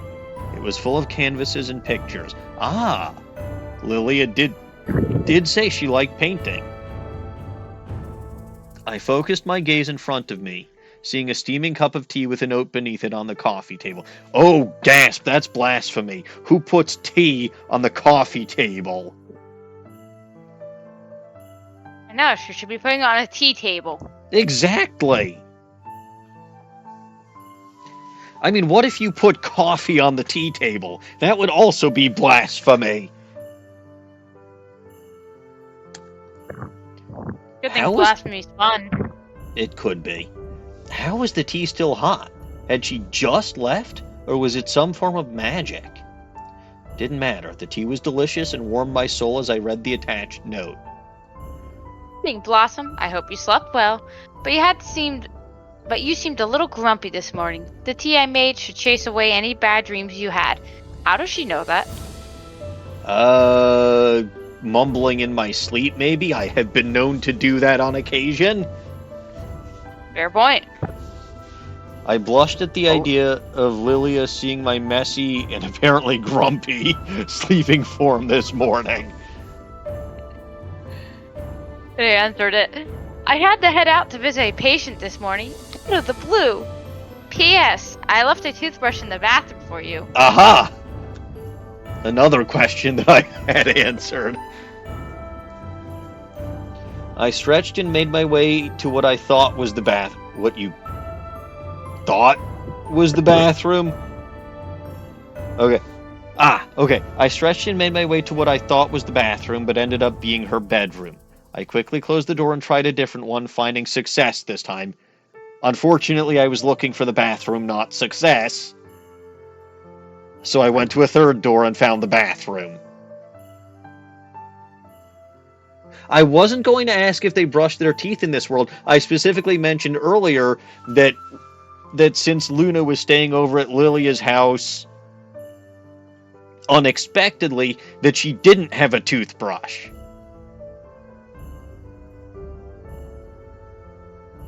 Like, she didn't have pajamas or a toothbrush or anything for overnight. So I was wondering how she was going to brush her teeth, not if she was going to brush her teeth.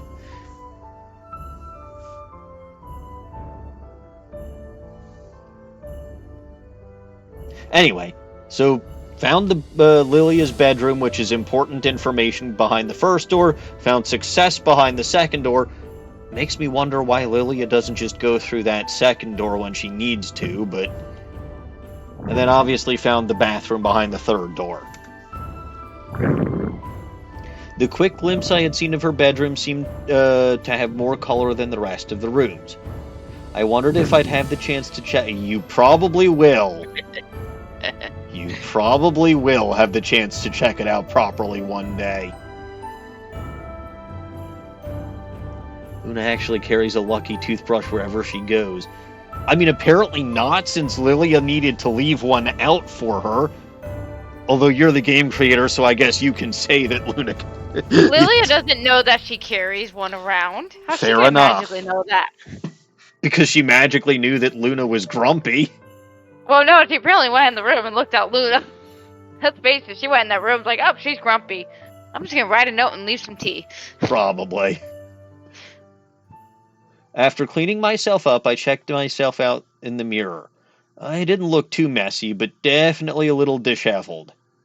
My smile dropped when I found the store empty. Lillia hadn't returned yet. I had a free day, it seemed. My mood brightened when I realized she'd stocked up on more quote-unquote normal food since I started coming around. I made a quick and simple breakfast before deciding my objective for the day. AKA going to my damn store and doing some tarot readings because that's what I'm supposed to be doing. Dream Lillia's words played on my mind as I ate. I doubt there was any kind of conspiracy against her, but someone had clearly destroyed her garden. Maybe it was just some stupid kids or something similar. I decided to do some digging and find out. Possible literal digging because it was going to be in a garden. They could do something worse next time or continue to plague her, and we'd be powerless if we didn't know who was doing it. I locked up the shop with the spare key Lillia had left me under a plant pot and headed for the market. It was the place Lillia spent most of her time socializing, so it seemed the best place to start. The proper market wouldn't open until night, so I scoped out some of the shops surrounding it. It was a magical tool shop that Lillia definitely did business with, so I began there. I entered the shop and looked around. It was dimly lit in a cozy way, and didn't have many items on display, unlike someone I know. The owner popped up from behind the counter and waved cheerily at me. Okay, so far they didn't seem shady. Well, yes they do. I literally just see a silhouette. That is very shady.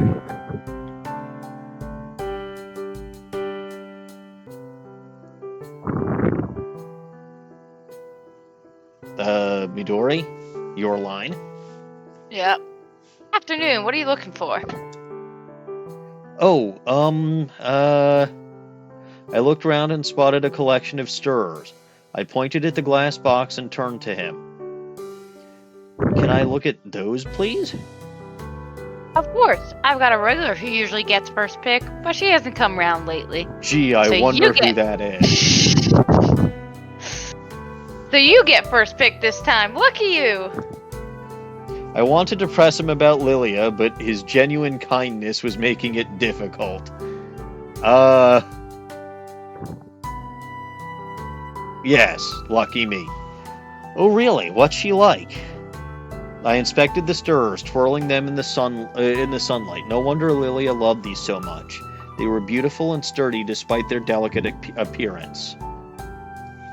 Lovely. She always personally drops off my wife's medication when she visits. Been a long-time customer, too, ever since she opened that clinic of hers. Nature's Repos, you've probably heard of it. She treats a lot of my customers, too. The man continued as I zoned out. He was overloading me. There was no way he was involved in what was going on with her garden.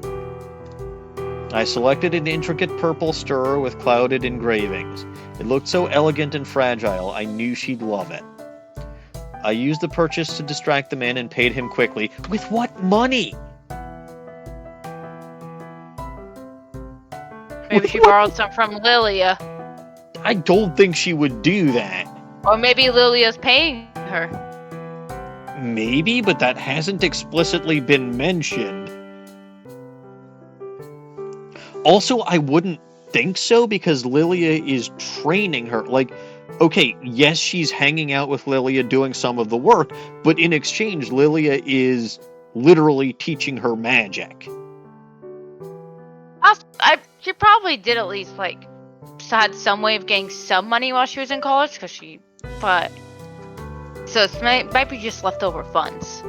Maybe, but like I feel like one of the problems she had at the beginning was that she had no funds, and that's why nobody would let her rent or stay anywhere. Maybe there was a bunch of money. Maybe there's a bunch of money hiding in that shop. Okay, there's a lot of crap in that shop. No funds doesn't necessarily mean absolutely nothing. Yeah. It can just mean, like, not enough to be relevant.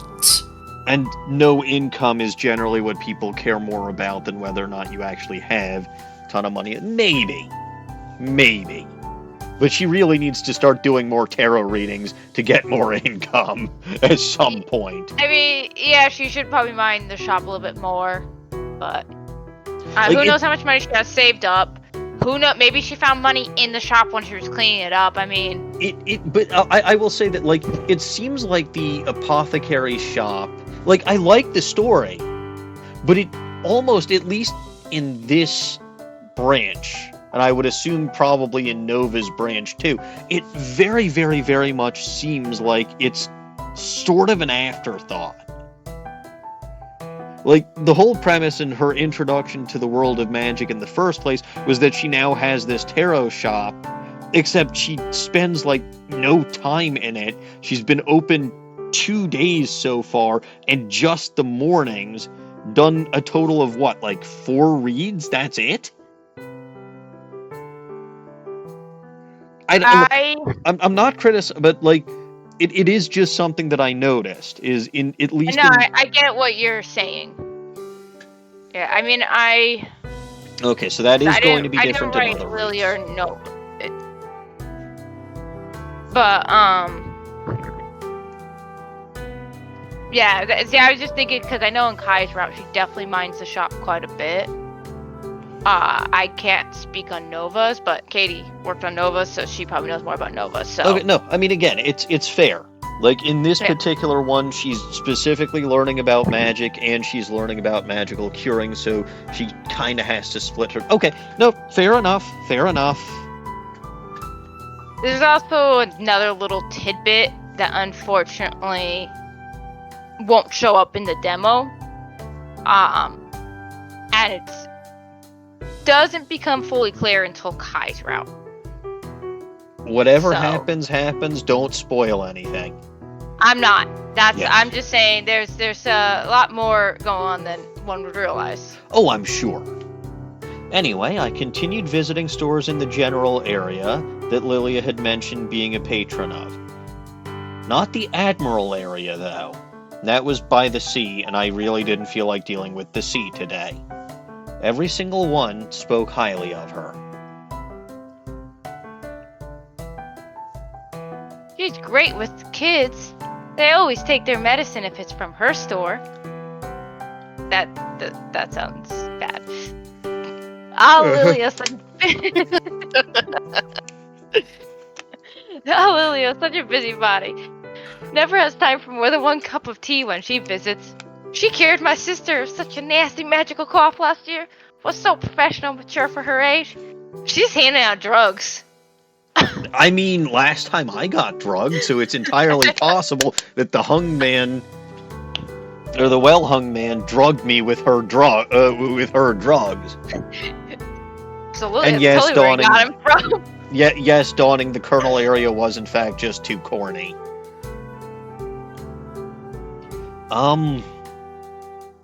There was a comment I had wanted to make.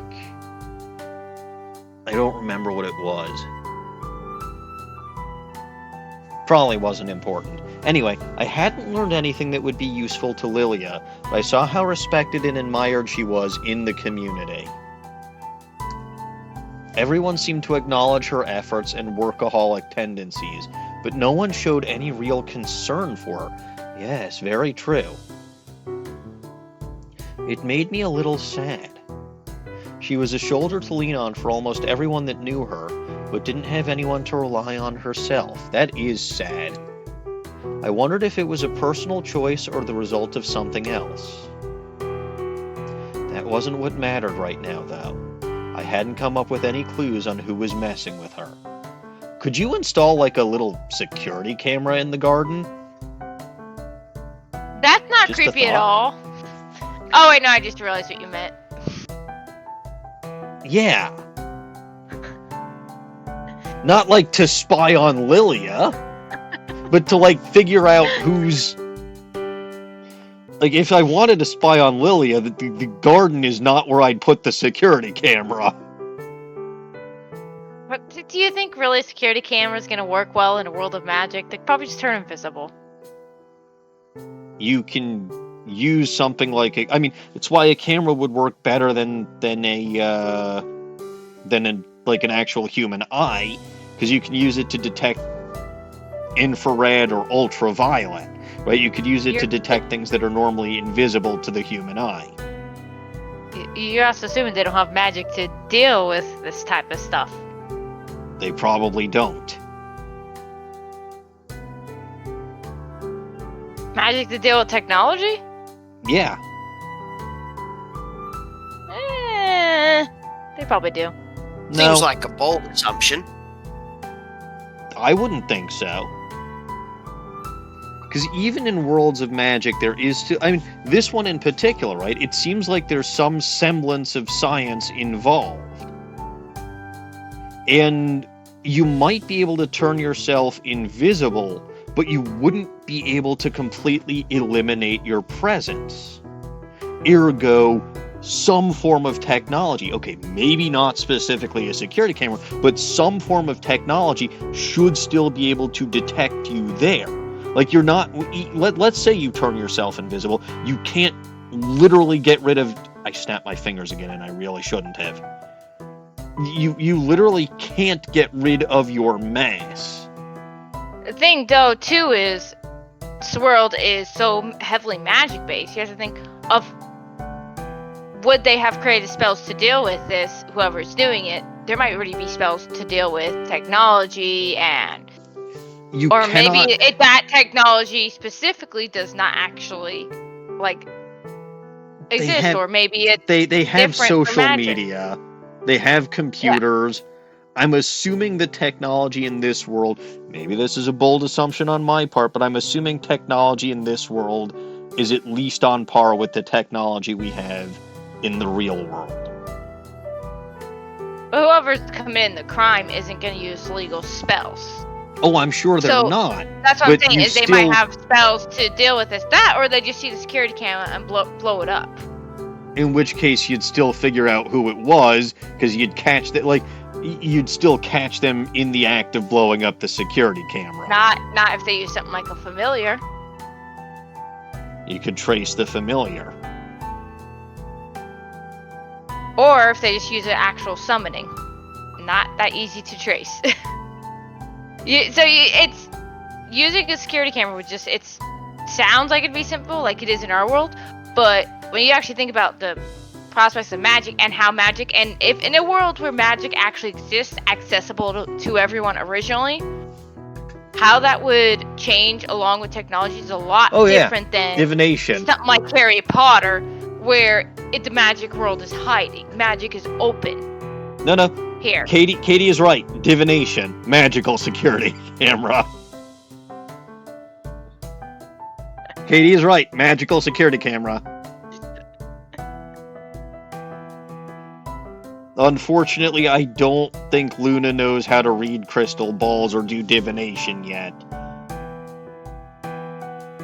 So at least that answers that question. Alright, it didn't make sense for anyone in town to have a vendetta against her, but who else could it have been? Like I said, it's the fucking government. It's always the fucking government.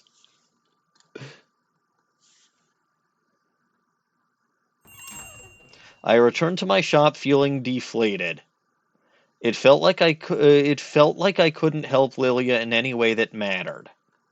I wasn't proficient enough in magic to take on big responsibilities in her clinic. I couldn't help her open an academy, I couldn't figure out who was messing with her, and I couldn't help her cure mana rot. I flopped down at my reading table and leaned my head against the cold wood. I slowly raised my head and rested my eyes on my deck. Maybe I could give her a reading? Maybe I could tell her something useful about her fate? I grabbed the deck and the guidebook, determined to focus with renewed vigor. I wanted to be a reliable equal for her. Okay, understandable, but she's been doing this shit for years. You've been doing this shit for days. Let her train you so you can be an equal for her. Don't try to rush things. Right? Trying to take the quick and easy path, trying to rush things is the path to the dark side. Next thing we know, you'll be a Sith Lord. And Commander Sith was just terrible with how he used his technology, so I can't even imagine what the fuck he would do with magic. You're assuming Just that's not the plain intent. wrong. Assuming what now? You're assuming that's not the intent, is to make her a Sith Lord.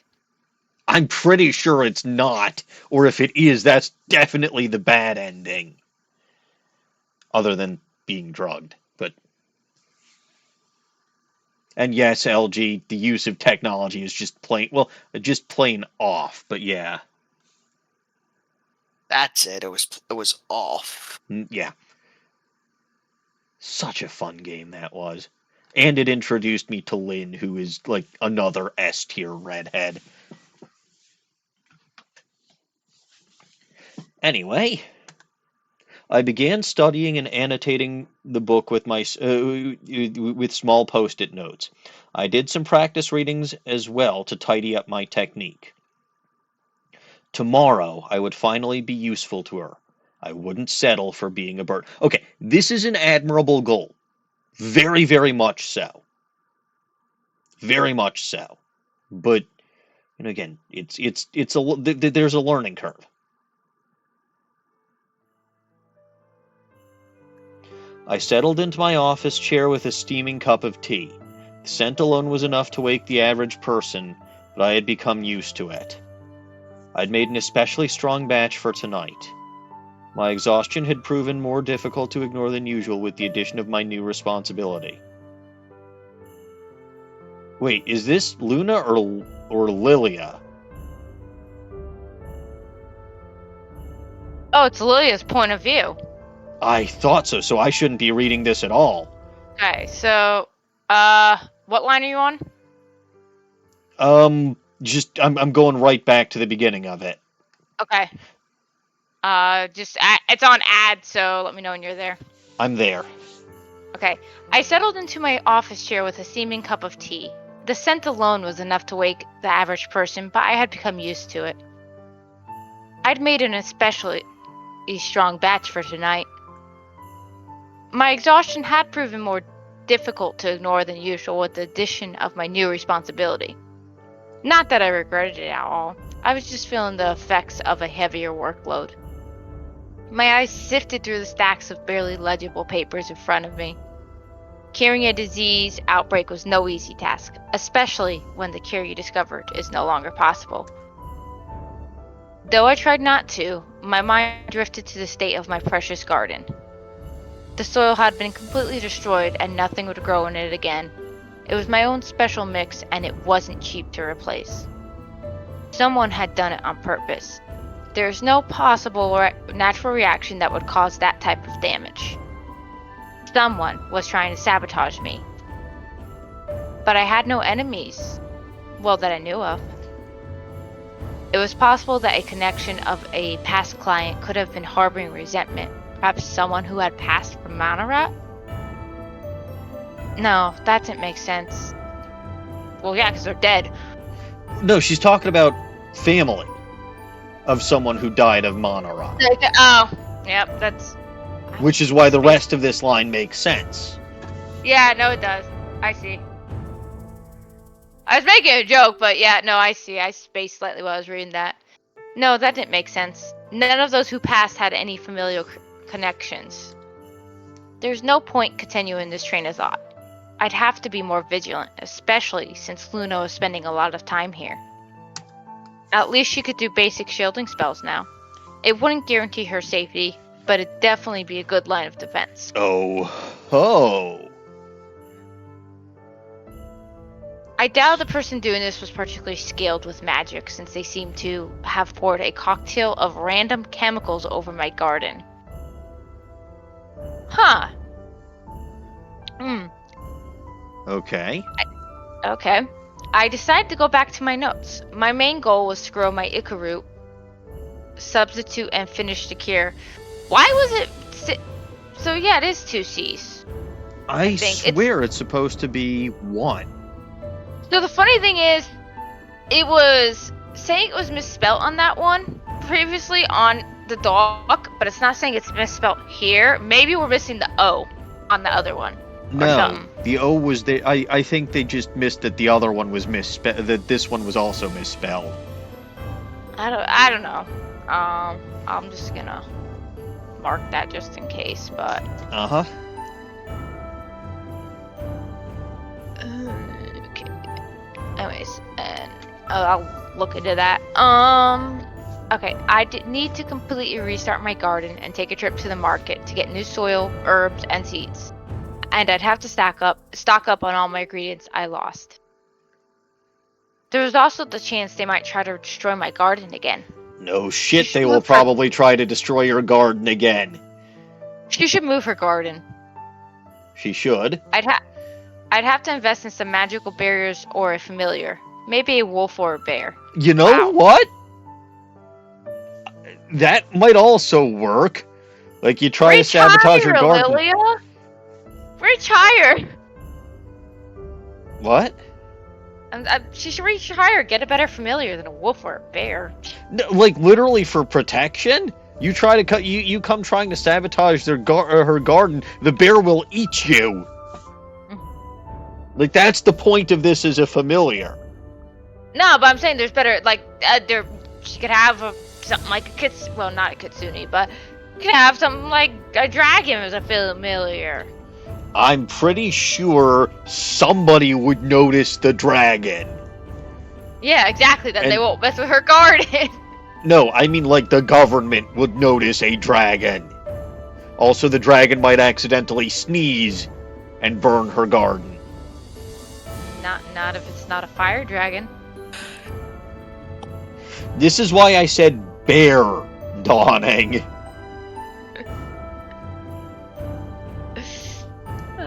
Anyways, my tea was going cold as I felt despair seeping into my heart. I couldn't afford to have any more setbacks. My chair creaked slightly as I leaned forward and I realized how worn down it had become. I replaced my office furniture pretty often, but I'd only had this chair for a few months. My chairs really got a break, and my desks and tables often got damaged by magical concoctions, or some form of magical vomit that refused to be buffed out. Ew. I know. If Luna was going to use my chair most days, I'd need to make sure it was comfortable and had good support. And clean. At least my money went to local woodworkers and designers. I'd settle for a cushion from the main room for now. I had too much to do to be worrying about my own comfort. Lillia. Yes. I well. raised a cup and took a gulp of the strong and frankly disgusting tea to shock myself awake. Why'd she make disgusting tea? Because the point of it was to wake herself up. Like, it's a guess. pep up tea. And I snap my fingers again. I really need to stop doing that. The silence out my shop at night was comforting, if not a little lonely. I've rarely had patients rushing here for emergencies at this time, so I enjoyed every second of comfort I could get. I approached the thick curtain of my clinic, about to pull it open when I heard an odd sound. Okay. Maybe the recent incidents had me on edge, but I stilled myself and held my breath. There it was again. The sounds of boots against old wood, a small creaking sound. She's haunted. I definitely wasn't being Creaking paranoid. is an even sound, though. Right, that's 8 letters. Did she say it was an odd sound? Yes. Oh, yep, she did. Okay. Oh, well. It did. It didn't sound like Luna's steps, and I knew she wouldn't show up unannounced like this. My shoes slipped off, and I took silent steps backwards until I reached my supply cabinet. I crouched down and reached into the back. A bomb? Thin glass stems brushed my skin. I grabbed the stem of 3 tall vials and carefully lifted them, trying to avoid any clinking. I took a centering breath and continued forward with silent but confident steps. I'd have to do this quickly. My hand inched towards the edge of the curtain. Never before had I been so thankful for buying this extra thick fabric. The steps sounded closer now. It was time. With a strong pull, I yanked the curtain open and smashed the vials on the floor before leaping back. Thick puffs of smoke flew out of the broken glass, obscuring my view of the intruders. They coughed, cursed, and loudly stomped as they made their frantic escape. The silence tried to return, but it had lost its comfort. The sound of my labored breathing seemed to echo. I didn't move. The mix of the strong tea and the fear-induced adrenaline was attacking my heart, and I had no intention of standing just yet. I had left myself open to attack. I'd been too focused on the state of my furniture and Luna. In fact, right now, all I could think of was Luna. Oh dear. How I wished that she had been there to help me, while also being glad that she was far away and safe in her bed. And how she wants to be in that same bed. I'm sorry, what? Oh, 100%. That thought seemed to calm me slightly as I found the strength to stand and venture into the front room. Stepping over the glass, I checked my register and any displays that weren't tipped over. Nothing had been taken. They snuck in and aimed directly for my clinic. Why? My Z. clinic doesn't hold... What? You said Y, so I said Z. My clinic doesn't hold anything of value. Nothing worth stealing. No answer would present itself while I stood over my register and obsessed over it.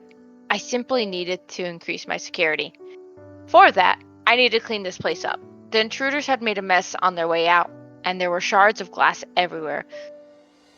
So much for getting work done.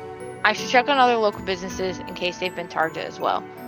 Though it felt like my bones were shivering with every step I took, I swept the floor by my clinic. I checked over my shoulder every few seconds, which made clearing the glass quite difficult. She needs to learn how to multitask. I mean, I understand why she is so paranoid, though. No, I understand the paranoia. I think she should learn how to check while sleeping. It's sort of difficult to do with something like sharp glass because you want to make sure you're not cutting your feet. I guess. I don't think she ever put her shoes back on. No, she did not. Oh gosh. I wanted to stock up and boost security first thing in the morning, but I had appointments. It seemed the nuisances only acted at night, so I would be fine until tomorrow night. Yeah, I'd be fine. Luna didn't deserve to be in a... Oh gosh. Luna didn't deserve to be in an unsafe environment. I'd have to put her apprenticeship on hold. Oh gosh. Oh dear. Apprenticeship didn't seem like the right word anymore. Now you guys are dating. Slightly? I mean, with the way they're hitting on each other. Yes. I'd had apprentices before, but I'd never shared a home-cooked meal with them or braided their hair. That was not what was important right now. I'd text her before she woke up. My thoughts got cut short by something getting caught in my broom. I shoved it out and carefully picked it up. Is that a British word? I believe so. Like shucking, as in like shucking the ears or shucking the ears of a corn stalk. Is that a European thing? Say that instead of shook? I think technically it's a different verb. Yeah, it's a completely different verb. It's like I shucked the outer stalk of an ear of corn so that all I had was the cob. Like I get it. Or in some cases, if you want to be fancy about saying that you took off your clothes, you could say that you shucked off your clothing.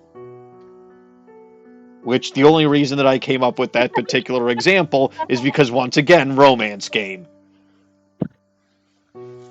Anyways, I shook it out and carefully picked it up.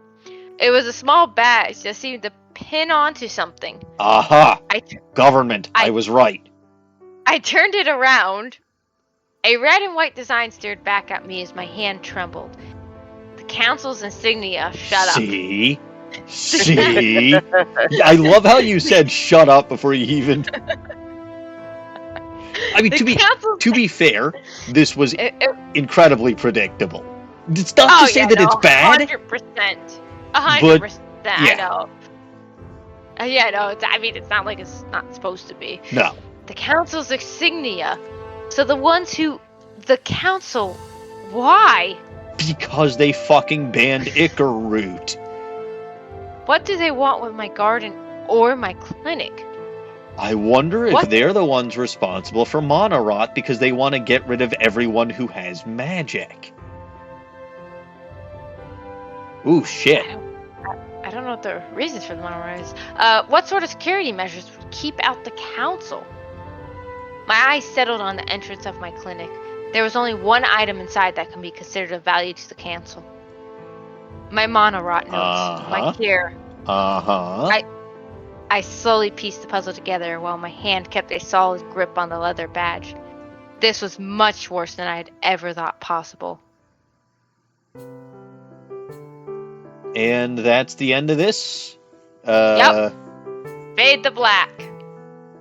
Yeah. So that's the end of chapter 2. And For unfortunately, Lillia. that's the end of the Lillia arc, at least for now. Right on time. Nova. Well, yeah, but that'll be next week. Because, week. as LG says, it's actually just about time for me to end off for the day. So this is fun. I do hope... So, I do hope that at some point it does get completed. And I will get to see the rest of this arc. Because I am intrigued and I am hooked. And I am... I mean, it ended on a predictable cliffhanger. Like, as soon as they started talking about sabotage in the garden, I'm like, okay, fuck yeah, I know where this is going. But even if it's exactly like I say, and the plan is to basically have the council creating mana rot, specifically to try to get rid of people who have magic because magic is dangerous, right? Even if that ultimately ends up being where the story goes, I still want to see it played out, and I still want to see how Lillia and Luna grow together as a couple and resolve the issue.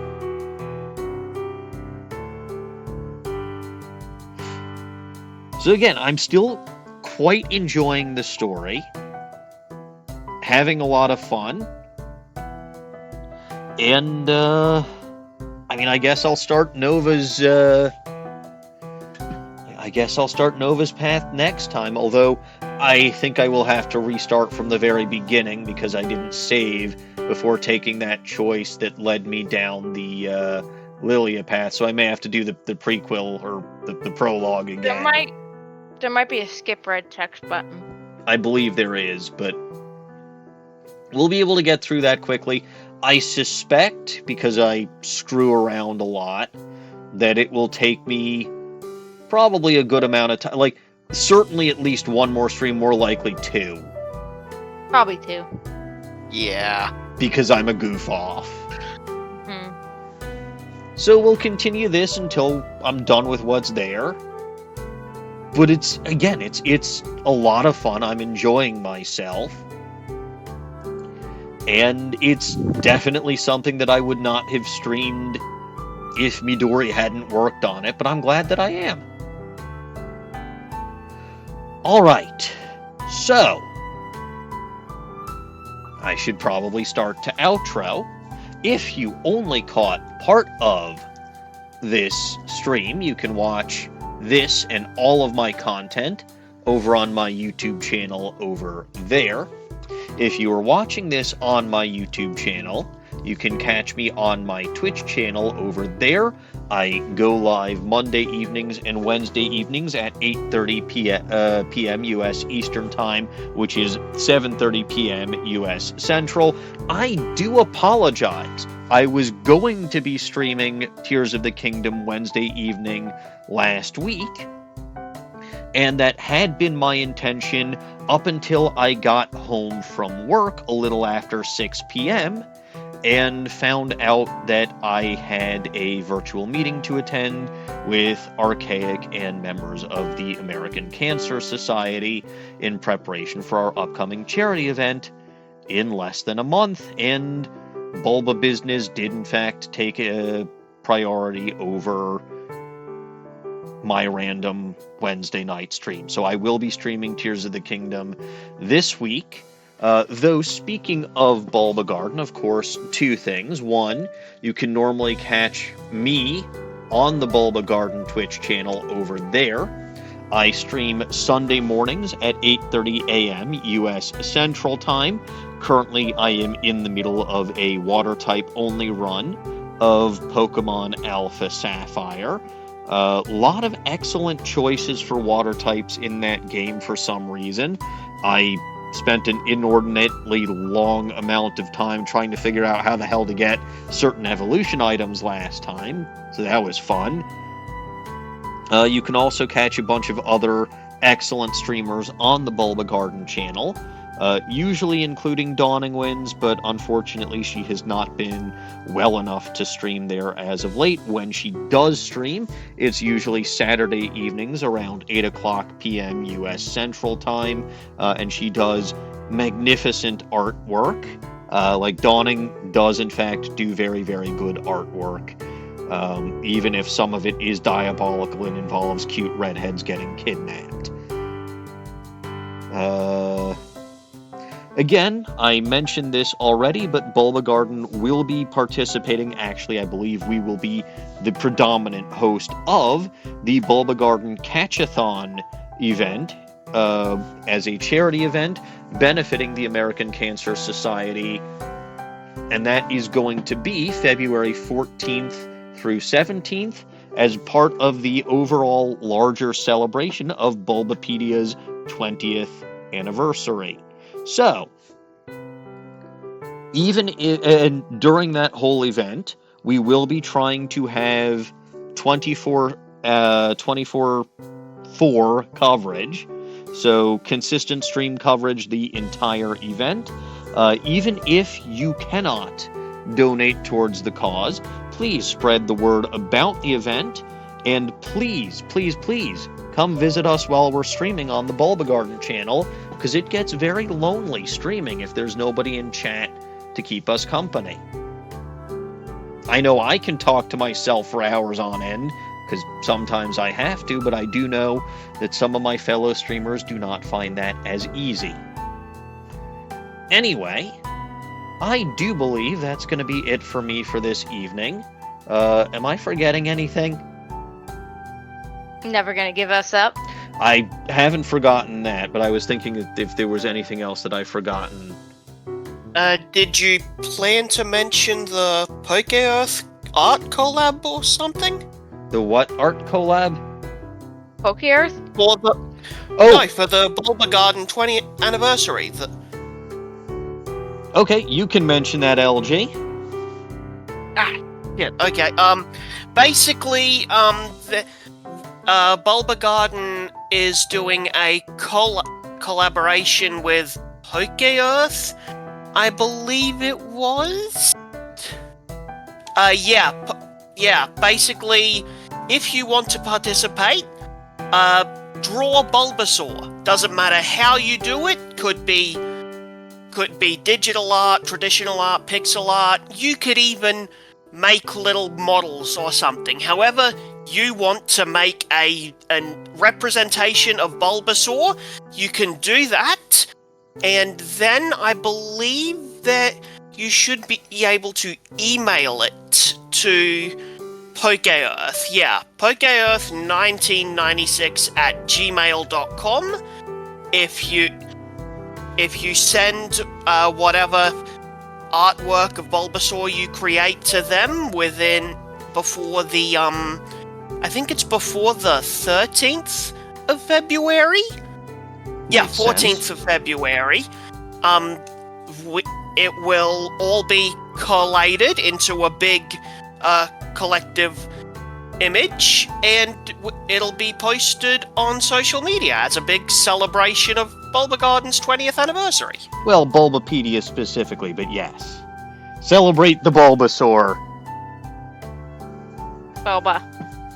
Yes. All right. Yeah, no, see, I've been so focused on the multimedia side of things that I'm just not aware of anything else going on because, well, after this, I've got to reach out to people and start hammering out our schedule for that 24/7 coverage. Regardless, my problems are my own. So, that will, in fact, end things off for me for today. So, as always, I am Maniacal Engineer, and I'm never going to give you up, never going to let you down. Thank you all for watching. I'll see you all Wednesday night, and God bless this mess. Good night, everybody. Good night.